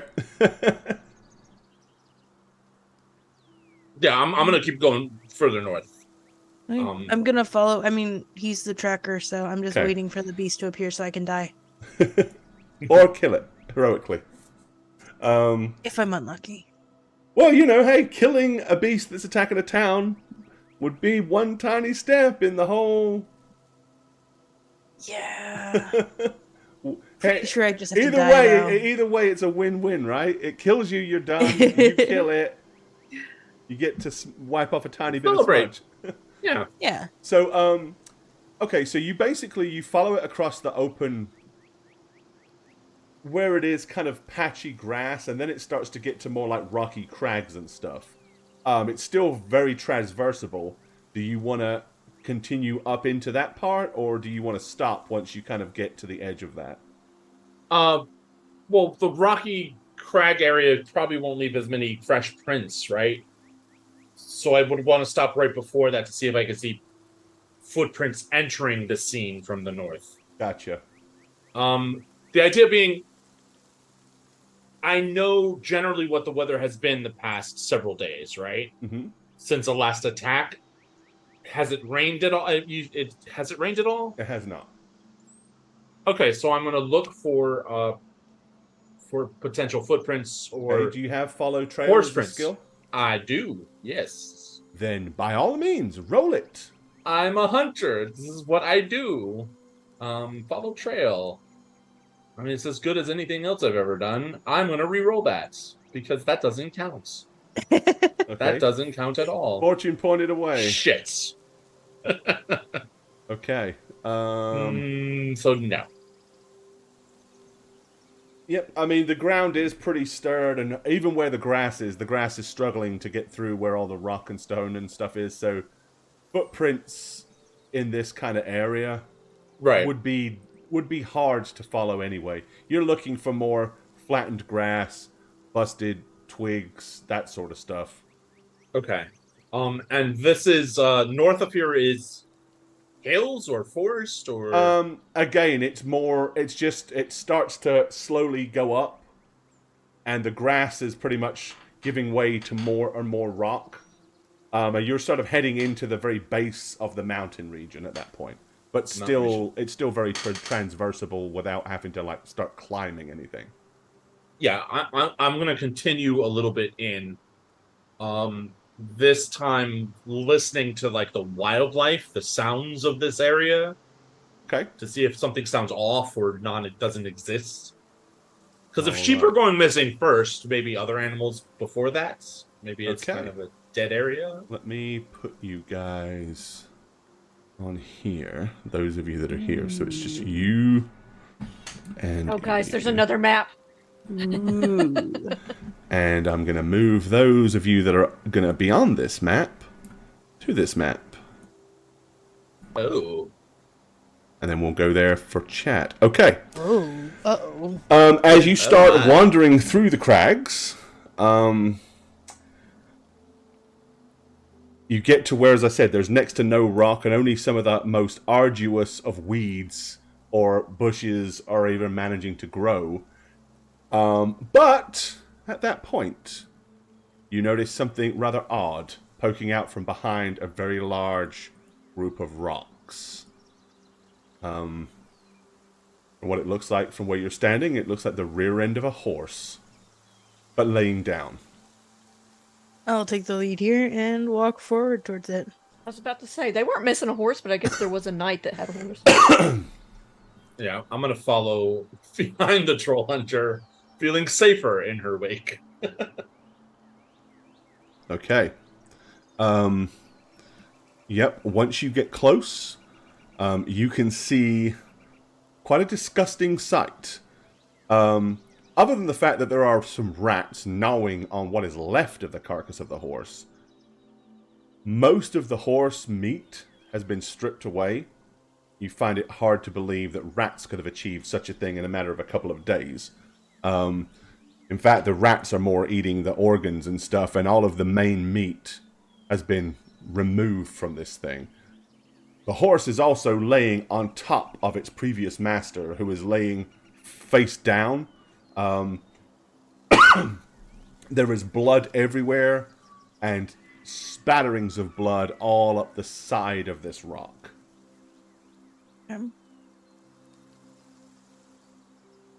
Once you guys kind of get close, the rats will scurry off.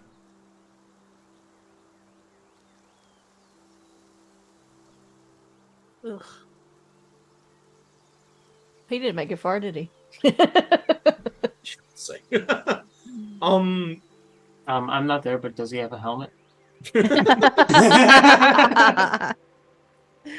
But yes, so he is very, very deceased.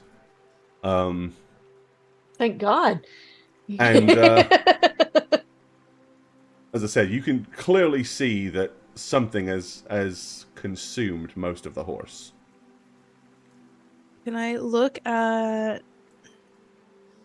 what's left of this guy? Like maybe kind of like pull him up a little bit to see Yeah. if it looks like there's marks on him, like something's Well, clawed him, as you or- start kind of doing that, you start to notice that most of his meat is gone too. Whatever it was has tore all the meat off of the arms, tore all the meat off of the back. I mean, he is kind of sort of been stripped of all the tasty bits. But does it look like it was like cut cleanly, or does it look like it was like ripped off? I would say, let me see here. Clean is definitely not the word you would use. No, this is tore at. Okay. The bits that are left are very ragged. I don't think that you need any kind of medical skill or training to know that much, Okay. at least. And are these like blood marks trailing off? into There the are inside? some very clear, at least close to, there are some very clear kind of dirty red stains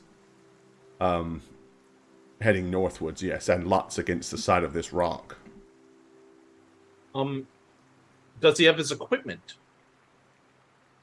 His weapons, bags, Um, saddle. I mean, is that all still kind of there? Or well, there was no saddle.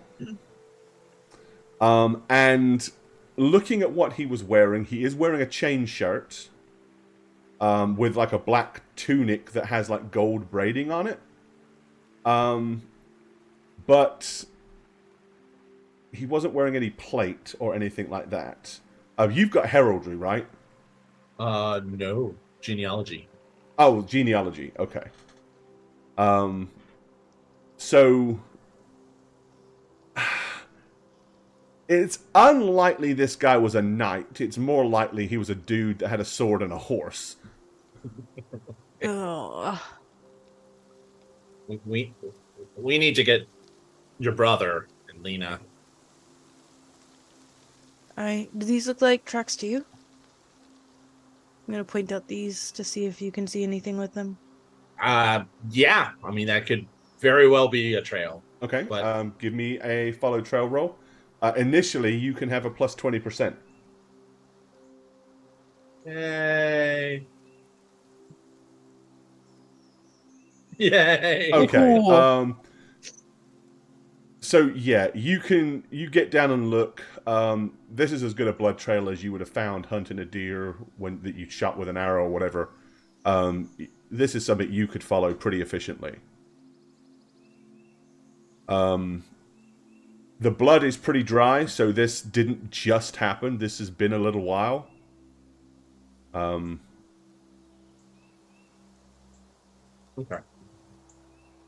But you certainly wouldn't want it to rain, because if it rains, Right. you're screwed. I was just about to ask. I'm gonna look at the sky. Does it look like rain? We will make a dice roll. 50% or under, the skies are pretty clear. Over 50, they're starting to get a little overcast. They're very overcast. It could probably rain sometime later today. And your bones hurt. One last thing I'll do is just listen to the surrounding. Do I hear birds or anything? Life? You hear a few birds chirping here and there. I mean, there were rats were here a little There while were rats ago. earlier. But again, your guess is this didn't happen yesterday. Right. I mean, there is a bit of an odor coming from the remains, so it's probably been a little while, even though it's pretty cold. Okay. But I mean, you were told yesterday. They told you that this guy went forth 2 days prior, so this would be 3 days. If he Okay. died on the way there, he's been dead 3 days. Okay. I'm gonna look at Keskaya and be like, we need to get your brother now. Aye, before the rains come. Yeah. Who's the faster runner? Probably Uh-oh. you. Yeah, I was about to say likely you. Tiny little feet? Okay. Do you want to run with me, or do you want me to just get them, quickly? I'm gonna climb back up with you partway and kind of stand like overlooking this area so that if it comes back, I can go like attack it. Okay. All right. I can't I'm turn gonna back. turn and start running to get my fellow traveling partners. Okay. You will find them in the Warfoot Tap House, chatting to a lot of the other halflings and Doing my best to gathering information. make sure the and- dwarf doesn't get drunk. Yeah, when I see the halfling come back without the other dwarf, I am like, So, yeah, not great in the head. and also, Satch, I'm not just gonna like walk in all casual, Yeah. like I'm bursting through the door. Oh, well, then I'll stand up. Yeah, I'm gonna stand up too. It looks like it's gonna rain. I found a trail and other things, but we need to go now. Where's Right. Kathy? Oh, she's standing guard. see, I couldn't resist. I'd be like, yeah, about that. Oh, she did. How long did you successfully keep an eye on her, Khazadrin? And she was in An my hour. charge for what, an hour? All right, Yeah. we're gonna. Yeah, no, I scurry out without Yeah, answering no, we any more are. questions. Yeah, I'm booking we're- it. we are- We're booking it. we I'm are- gonna yeah. turn to the other two and be like, "You're coming home." I would be like, stay or don't, and I'm just gonna leave. Okay, well, in that case, then, eventually you'll all kind of get to where you can see Kazkaya kind of standing up on a section of rock, crouched down, observing the area. And, yep, sure enough, you will also see the almost completely consumed carcass of a horse and the crushed form and dismembered form of a man. As player me said earlier, well, he didn't make it far, did he? It looks like it's gonna rain soon, so quick. And I'm just gonna follow the trail as best I could. Okay. All right, we're For as following long him as I then, I can. guess. All right. And Well, listening Follow the for- little there guy. you go. Seeing as listening you for- already successfully followed the trail, I'm not going to make you roll it again. Thank goodness. Because conditions haven't changed enough. But yep, you follow them as best you can. They slowly get more sparse as time goes by, but you pulled that off with 4 successes. So doesn't matter how sparse they get, you're still able to pick out the trails.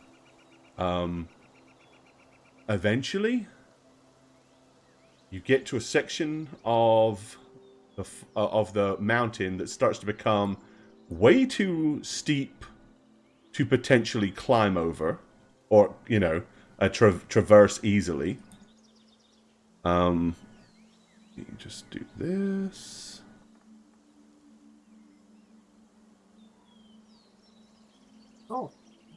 Oh. Oh, good, I didn't okay. mean to do that.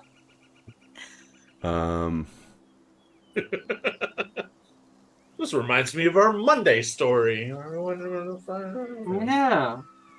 And at the top of a hill, Come there's on, a rock. Steve. There's fucking trolls in there, and revenants and stuff. Okay. I mean, trolls are what I'm looking We for. are I looking guess. for trolls. I was a little bit mixed. I didn't say that. So but when we let found me trolls on ask you a Monday- question. When you ran back there, you guys wouldn't have tried to stop the other No, two we- from coming, right? No, I told them said stay or either- don't. Yeah, stay or don't. And I was like, "Are you Yeah. coming or Okay, what?" that's cool. Then they are with you. Oh, good. They're more Um, brave than I thought. They're Meat shields. well, they want money, and you know how they get the money I know. By helping. by helping. Staying doesn't get them money. Good, good, good. They Ah. listened. Manlings. Hard when hard pressed. All right. Okay. Yes. There are a few large kind of outcrops of rock that give vantage point to see the cave entrance. But you can also notice that there are piles of bones are like littered around the entrance, all over here on the left-hand side. Whatever it is clean enough to not want to leave all of its carrion in the cave.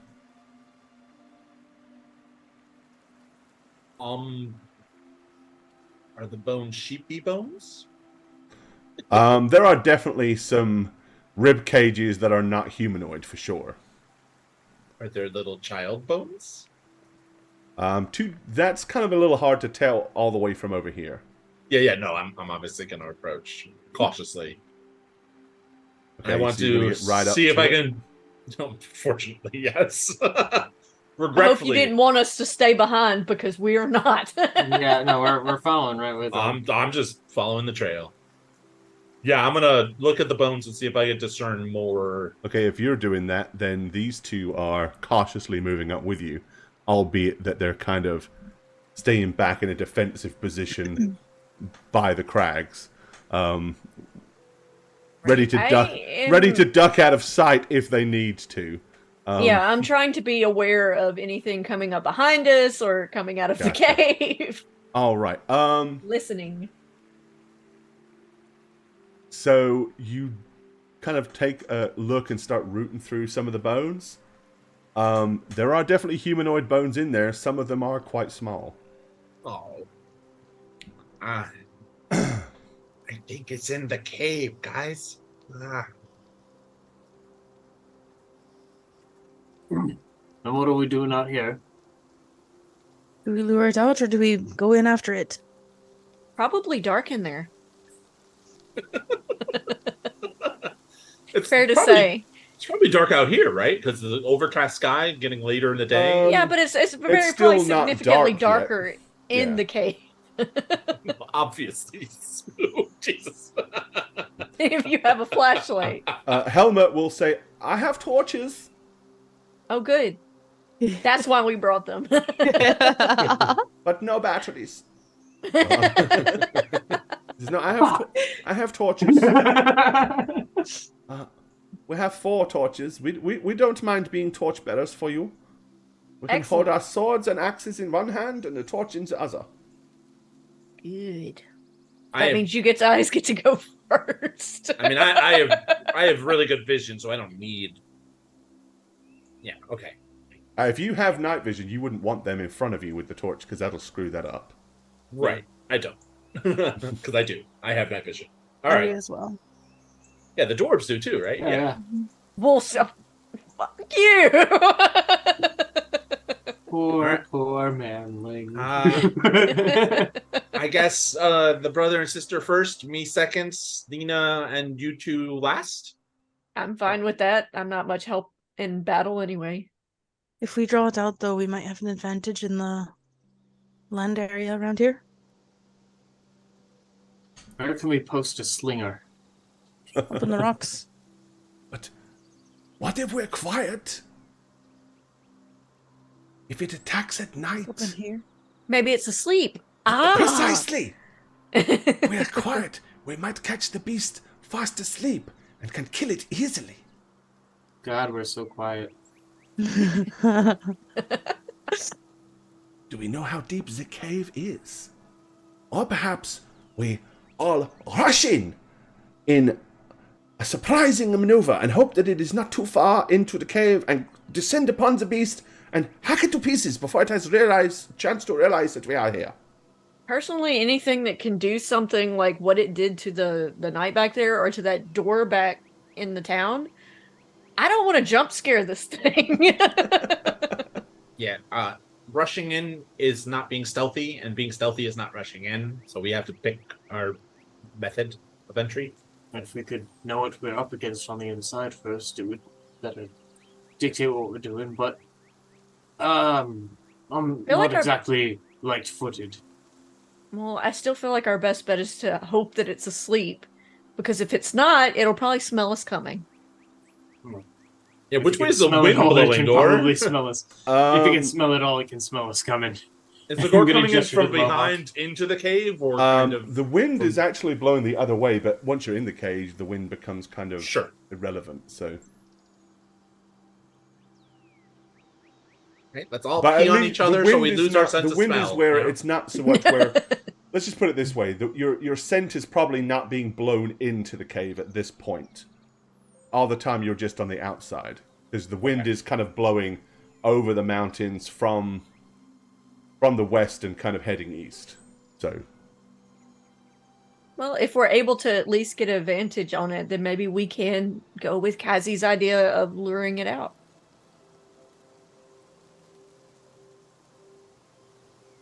Either way, we're not getting anywhere standing here. Unless you plan on camping out and waiting for it to come out. I mean, we could use these rocks down here to like camp out and look into the cave at night, hoping it comes out. Unless it's already out and it's coming back in, and then it'll come from another angle. Or we go in, and if Let's we keep are to go adding in- options. let's make it harder to decide. if we are to go in, I would suggest a stealthy approach as best as possible. We aren't really the stealthy type. No, that's the thing about us is heavy feet. What? Yeah. So we send in the two guys that gave us the job. Scream really loud when you find it. Or perhaps the little fellow who has very good eyesight could lead myself and Helmut in quietly, because we are fairly quiet. I'm not that quiet. And then, yeah, but you're very small. You're a halfling. You're very small, and you can see. You don't have silent move, guys. And if we see the creature, and it is in fact asleep, we sneak up, and we slit its throat. If we see the creature and it is not asleep, we carefully sneak back out and send the dwarves in first. But if you sneak in and slit its throat, then how do we get an honorable death out of the deal? I don't think they're worried about that. They're worried about saving an entire town. You would be saving the town of Brantonberry. What could be more horrible? Alright, I guess this falls under employing all available resources. Worst comes to worst, you guys sneak in, find a position, and then we come out to attack and you flank.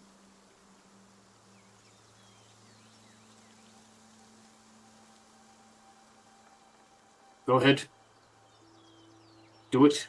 Go. Which one? Or we go with the other idea and we all wait outside until it comes out and then we ambush it from here. Hesitrin said, "All right, go." So I'm already heading in. And under my breath, I'm saying, "If this is the blood oath, I don't want to take it back. Can you take back a blood oath? I don't like Okay, this at all." then in that case, when they realize which plan is being executed upon, Henrik and Helmet look at each other and gulp. Shit. As they walk past the dwarves, they say, "If you hear an awful lot of screaming, come running as quickly as possible." You don't have to tell us twice. I actually kind of like these guys. The And, itch bros. I'll post up like right by the door, ready to go. Okay. Mm. Door, the one entrance. pulls out his axe and dagger. The other one pulls out his short sword. They get at the ready and kind of hold them in very kind of ready to throat cut positions. Like they want to get a half a second drop on whatever this thing is if it's possible. All right. And in to the entrance of the cave ventures Nelwick with Heinrich Vorsten and Helmut Victon right close behind him. And you know what? That is a great place to start. So there we go. Yes. I am a halfling, but I'm not stealthy. my silent move is not trained, so it's What pretty an bad. awful hunter! Do you ever catch anything? Well, I have my traps. I set little traps. I catch little animals. And He's not that kind of hunter, guys. He's just not. Yeah, he waits till he a he troll waits until hunter. they're caught in the snare. Then he uses his sling to throw a few bullets at the rabbit to make sure it is good and dead. Then he goes over and he picks it up because that's how Makes sense. heroic he A is. lot of my skill choices were this or that's, and I chose the or that's for a lot of those classic ranger stuff like silent move and swim and scale sheer surfaces and Yeah, There you go. total sense. yeah, he's a Alrighty, he's a so, slinger, guys. He's a slinger. Venture into the dark cave. This gives me more time to prepare the oath. There you go. To make him write it.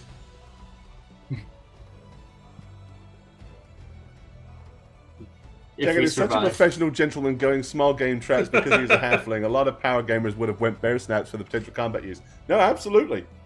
I mean, they would be far more useful and do far more damage and actually be deployable, I don't know, in a situation like this.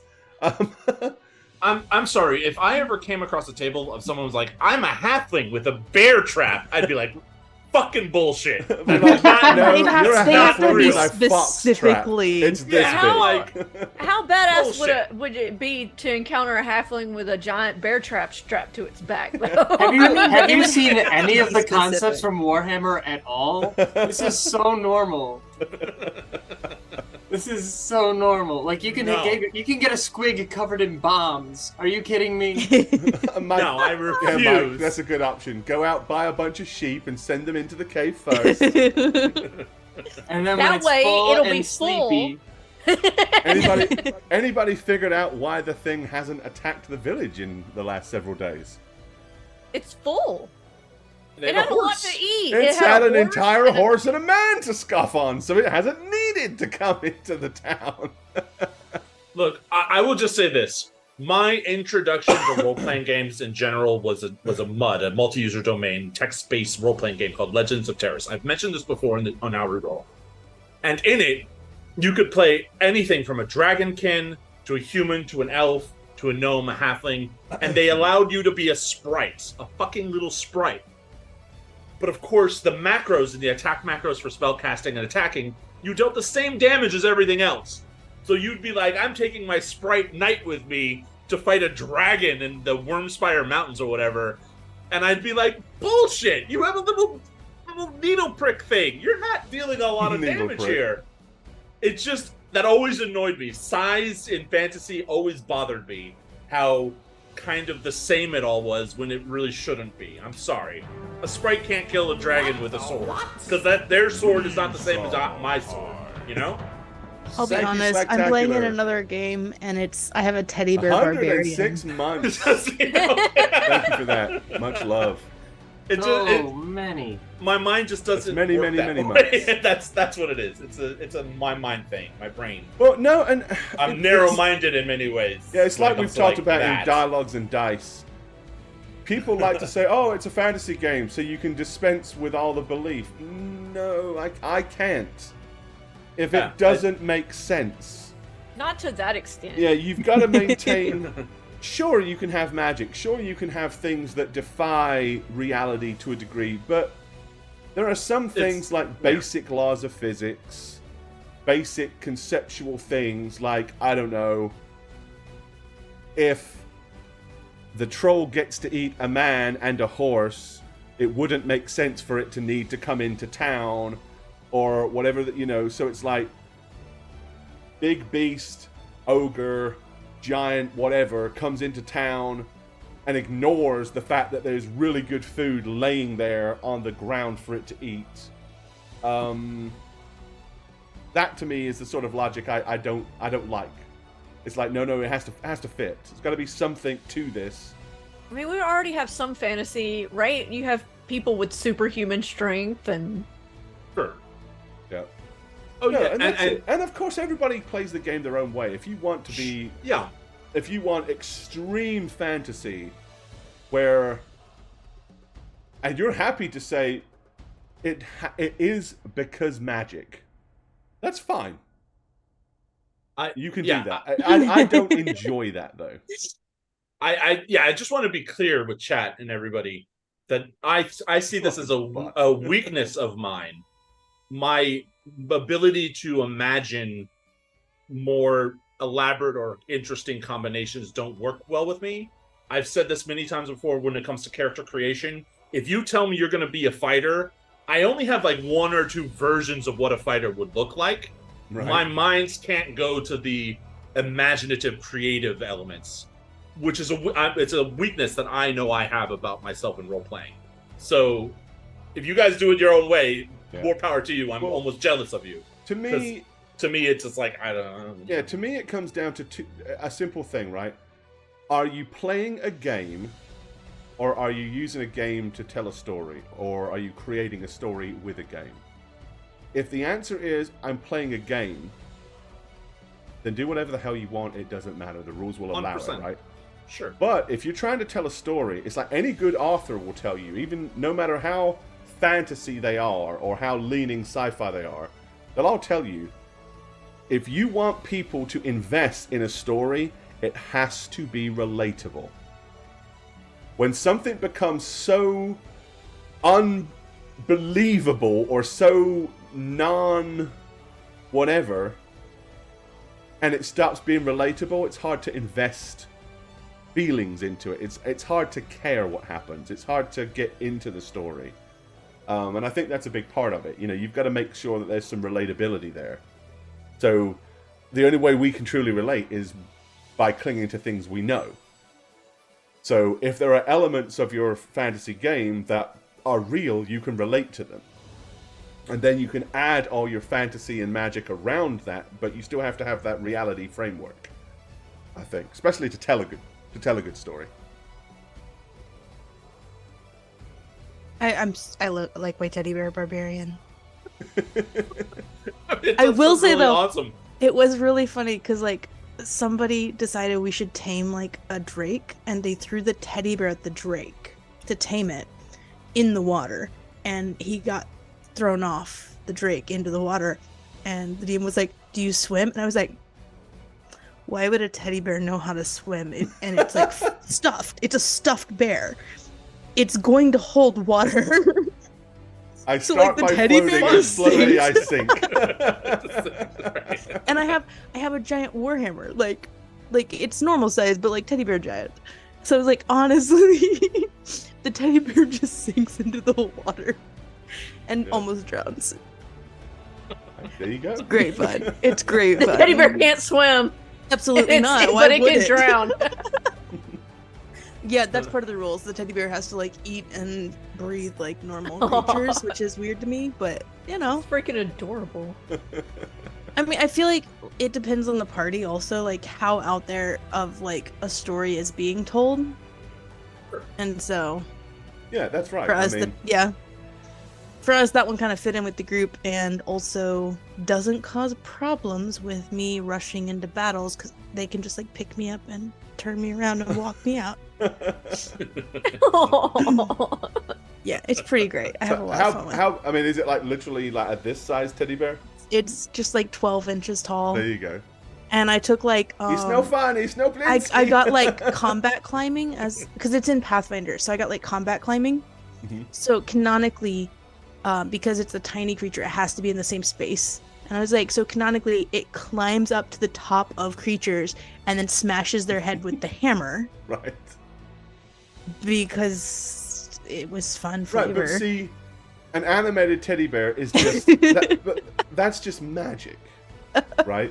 You still It's so much fun. You still obey the laws of physics. You sink. Yeah. You have to climb. You have to run. You have to do all these things. It still fits within. Oh yeah, for sure. We had a magical clockwork weasel in a campaign that Spook had. We had a familiar that was a clockwork weasel. And daily, she had to wind it up. And it was inherently magic, but it still had to be wound up. And it had different abilities. And when it used those abilities, its internal motors ran faster. So when it used more abilities, it wound down a lot quicker, and then eventually it would need winding back up again. That's so great. I love it. Yep. So I mean, but it was a lot of fun. Jerusha was so cool. Yeah, and Such it a was fun so thing. different than having. See if I can find the mini for it. It was just a really unique take, kind of familiar. I loved it. I love Yeah, clockwork. the idea Also, was the amount of use we got out of Jerusha. Yeah, right? It was like clamping on everything. Well, the constantly. idea was that he created Jerusha as just to be like a little clockwork toy, and because he had developed his innate sorcerer came And if you into ever want to being- know what a clockwork weasel would look like, I love That's, clockwork. It's a little off center there. Pull it up towards the yeah, I'm just gate a little. turning it round so I can bring it into. There we go. There you go. That was Darusha, the clockwork. it became alive, essentially, because when he hit whatever gnomish puberty is and he got his innate sorcerer abilities, it sparked life into Jerusha.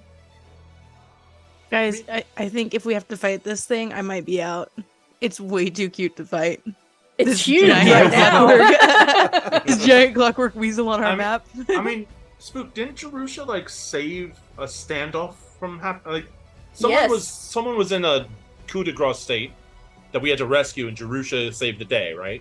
Yes, Like, and bit from behind It and- kind of like Could have backfired, but it didn't. yes, It was pretty- it shook everybody else in the party. Oh, yeah. That's amazing. Yeah. I was like, oh no, this is If gonna it go hadn't wrong real KO'd fast. it, if it hadn't KO'd, it was like an orc or something, right? If it hadn't KO'd Yeah. it, like they would have killed the elf that we were there to save. Yeah. And there was the. I never could decide on which coloration I preferred, so I made two of them. I made a kind of a more grayish one, and the clockwork key stood out a bit more. But then I made one that was kind of colored a bit more and looked a bit better. So I was like, we'll go with this one. I love it so much. But yeah, so there you go, clockwork weasels for the win. I mean, we've had some fun with minis. We had Spider Pig. That's horrifying. I might have nightmares. Pig spider. Spider Pig. Whatever Spider Pig does. Reminds me of that burnt faced man thing with man spider. Right. Oh god, and then there was this thing.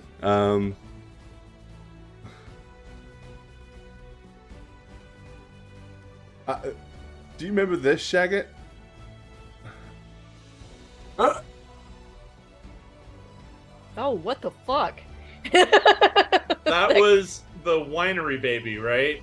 It had balls on its feet and it was crushing grapes in a winery.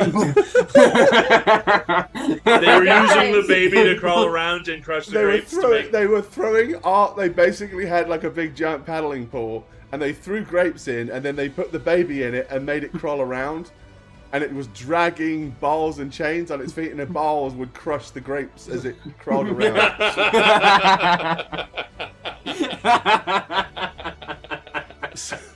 I swear, sometimes I get these ideas not because I like the idea, but because I want to see if I can make it. And for some reason, I visualized that the baby would have had to have been a redneck baby and belonged to rednecks for that to even be a thing. So I had to put it in jean shorts. Go down to the store and pick up some grape water. Right. You notice it's covered in grape stains as well, right? God, I want to rewatch that scene when you introduce the grape baby. I can only imagine I don't remember our reaction. And then there was this. Then, well, it was made off of this, right? If you remember, this was Ned. this was Baby Ned Baby Ned. that Fucking you found in the forest. Yeah. That's what I used as the model, and then I was like, oh, I could make this quite hideous. Grape baby. Oh, Grape baby. Yeah, I don't know. We have, as I said, we have made some pretty twisted. It would work though. You could do it. As long as the baby could crawl and had a reasonable amount of upper body strength, it could drag around some small iron balls and crush grapes.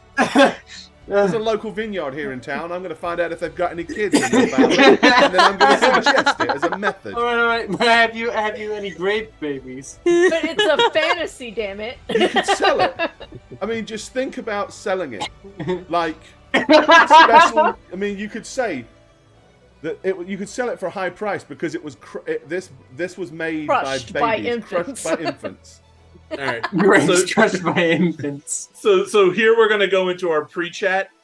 It could be a store next to the Kentucky Karens.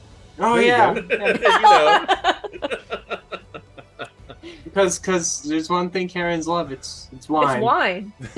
And there was this guy. This was from the previous Warhammer campaign, Oh, where they yeah. tried to burn this guy and said he was tainted by chaos. And you can clearly see that they've tied the bull horns to his head. Oh. You know, sometimes in chat, they never get to see the icons fully, so a lot of the joy is missed.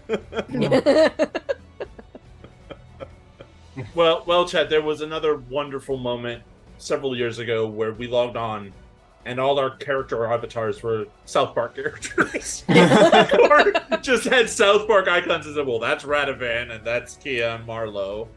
Or whatever, whoever the characters we were playing was. Good times. Yes, indeed. Everyone had been South Parked. Da-da-dang, da-da-dang.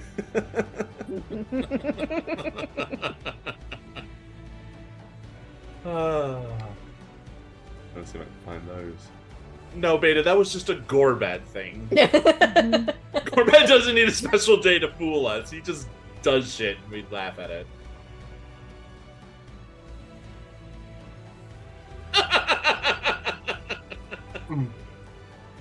It's our new D&D character, Yeah, Chad. there's Radavan. That's right.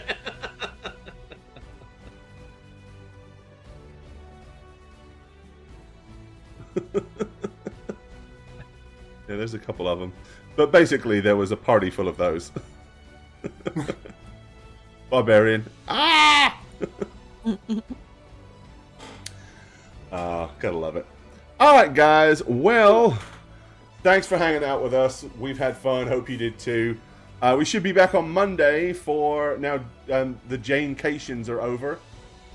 So we should be back with a relative curse of Star this Monday. And back here the following Thursday to see what happens in a deep, dark hole where a hobbit's about to go. How many episodes of Strahd? I can't possibly tell you. A lot. It's a long campaign, and sometimes things that I think they'll do in one session, they take 2 or maybe even 3, and then sometimes things that I will take a long time, they breeze through. So it really just depends. I mean, we're like 40 episodes in, and I would say let me put it to you this way. Has it really only been 40 They episodes? have found 2 out of the 4 Taroka reading things. And actually, no, it's 2 out of 5, right? Mm-hmm. So if you use that as a guideline, they're kind of somewhere around a third of the way done, maybe. Yeah, Shane, most likely we're going to take a little break sometime in the future because it's to break it up, right? Like because we like to keep things fresh with everybody. That's what Beta just asked. Here's my thing. All the time we're having fun and everybody's enjoying it, we're going to keep going with it. If we start getting to burnout point for anybody, be it me or a player, we will find a good stopping point and make it and do it in 2 parts. But if we can do it in 1, we will. It's always favorable to do it in 1 just because of continuity and everybody remembering and all that sort of stuff. But it's going to be a lot more sessions. So, we'll see, is the answer. I mean, I'm not burnt out on DMing it. It's a lot of fun. And, each session seems to be, we all seem to have fun. So, but Yeah. You know, we'll just see. It's definitely still fun. Yeah, I don't think anybody's burnt yet. Hmm. All right, guys. Well, we appreciate it. Thanks for hanging out with us. As I said, we've had a blast. Everybody enjoy your weekends.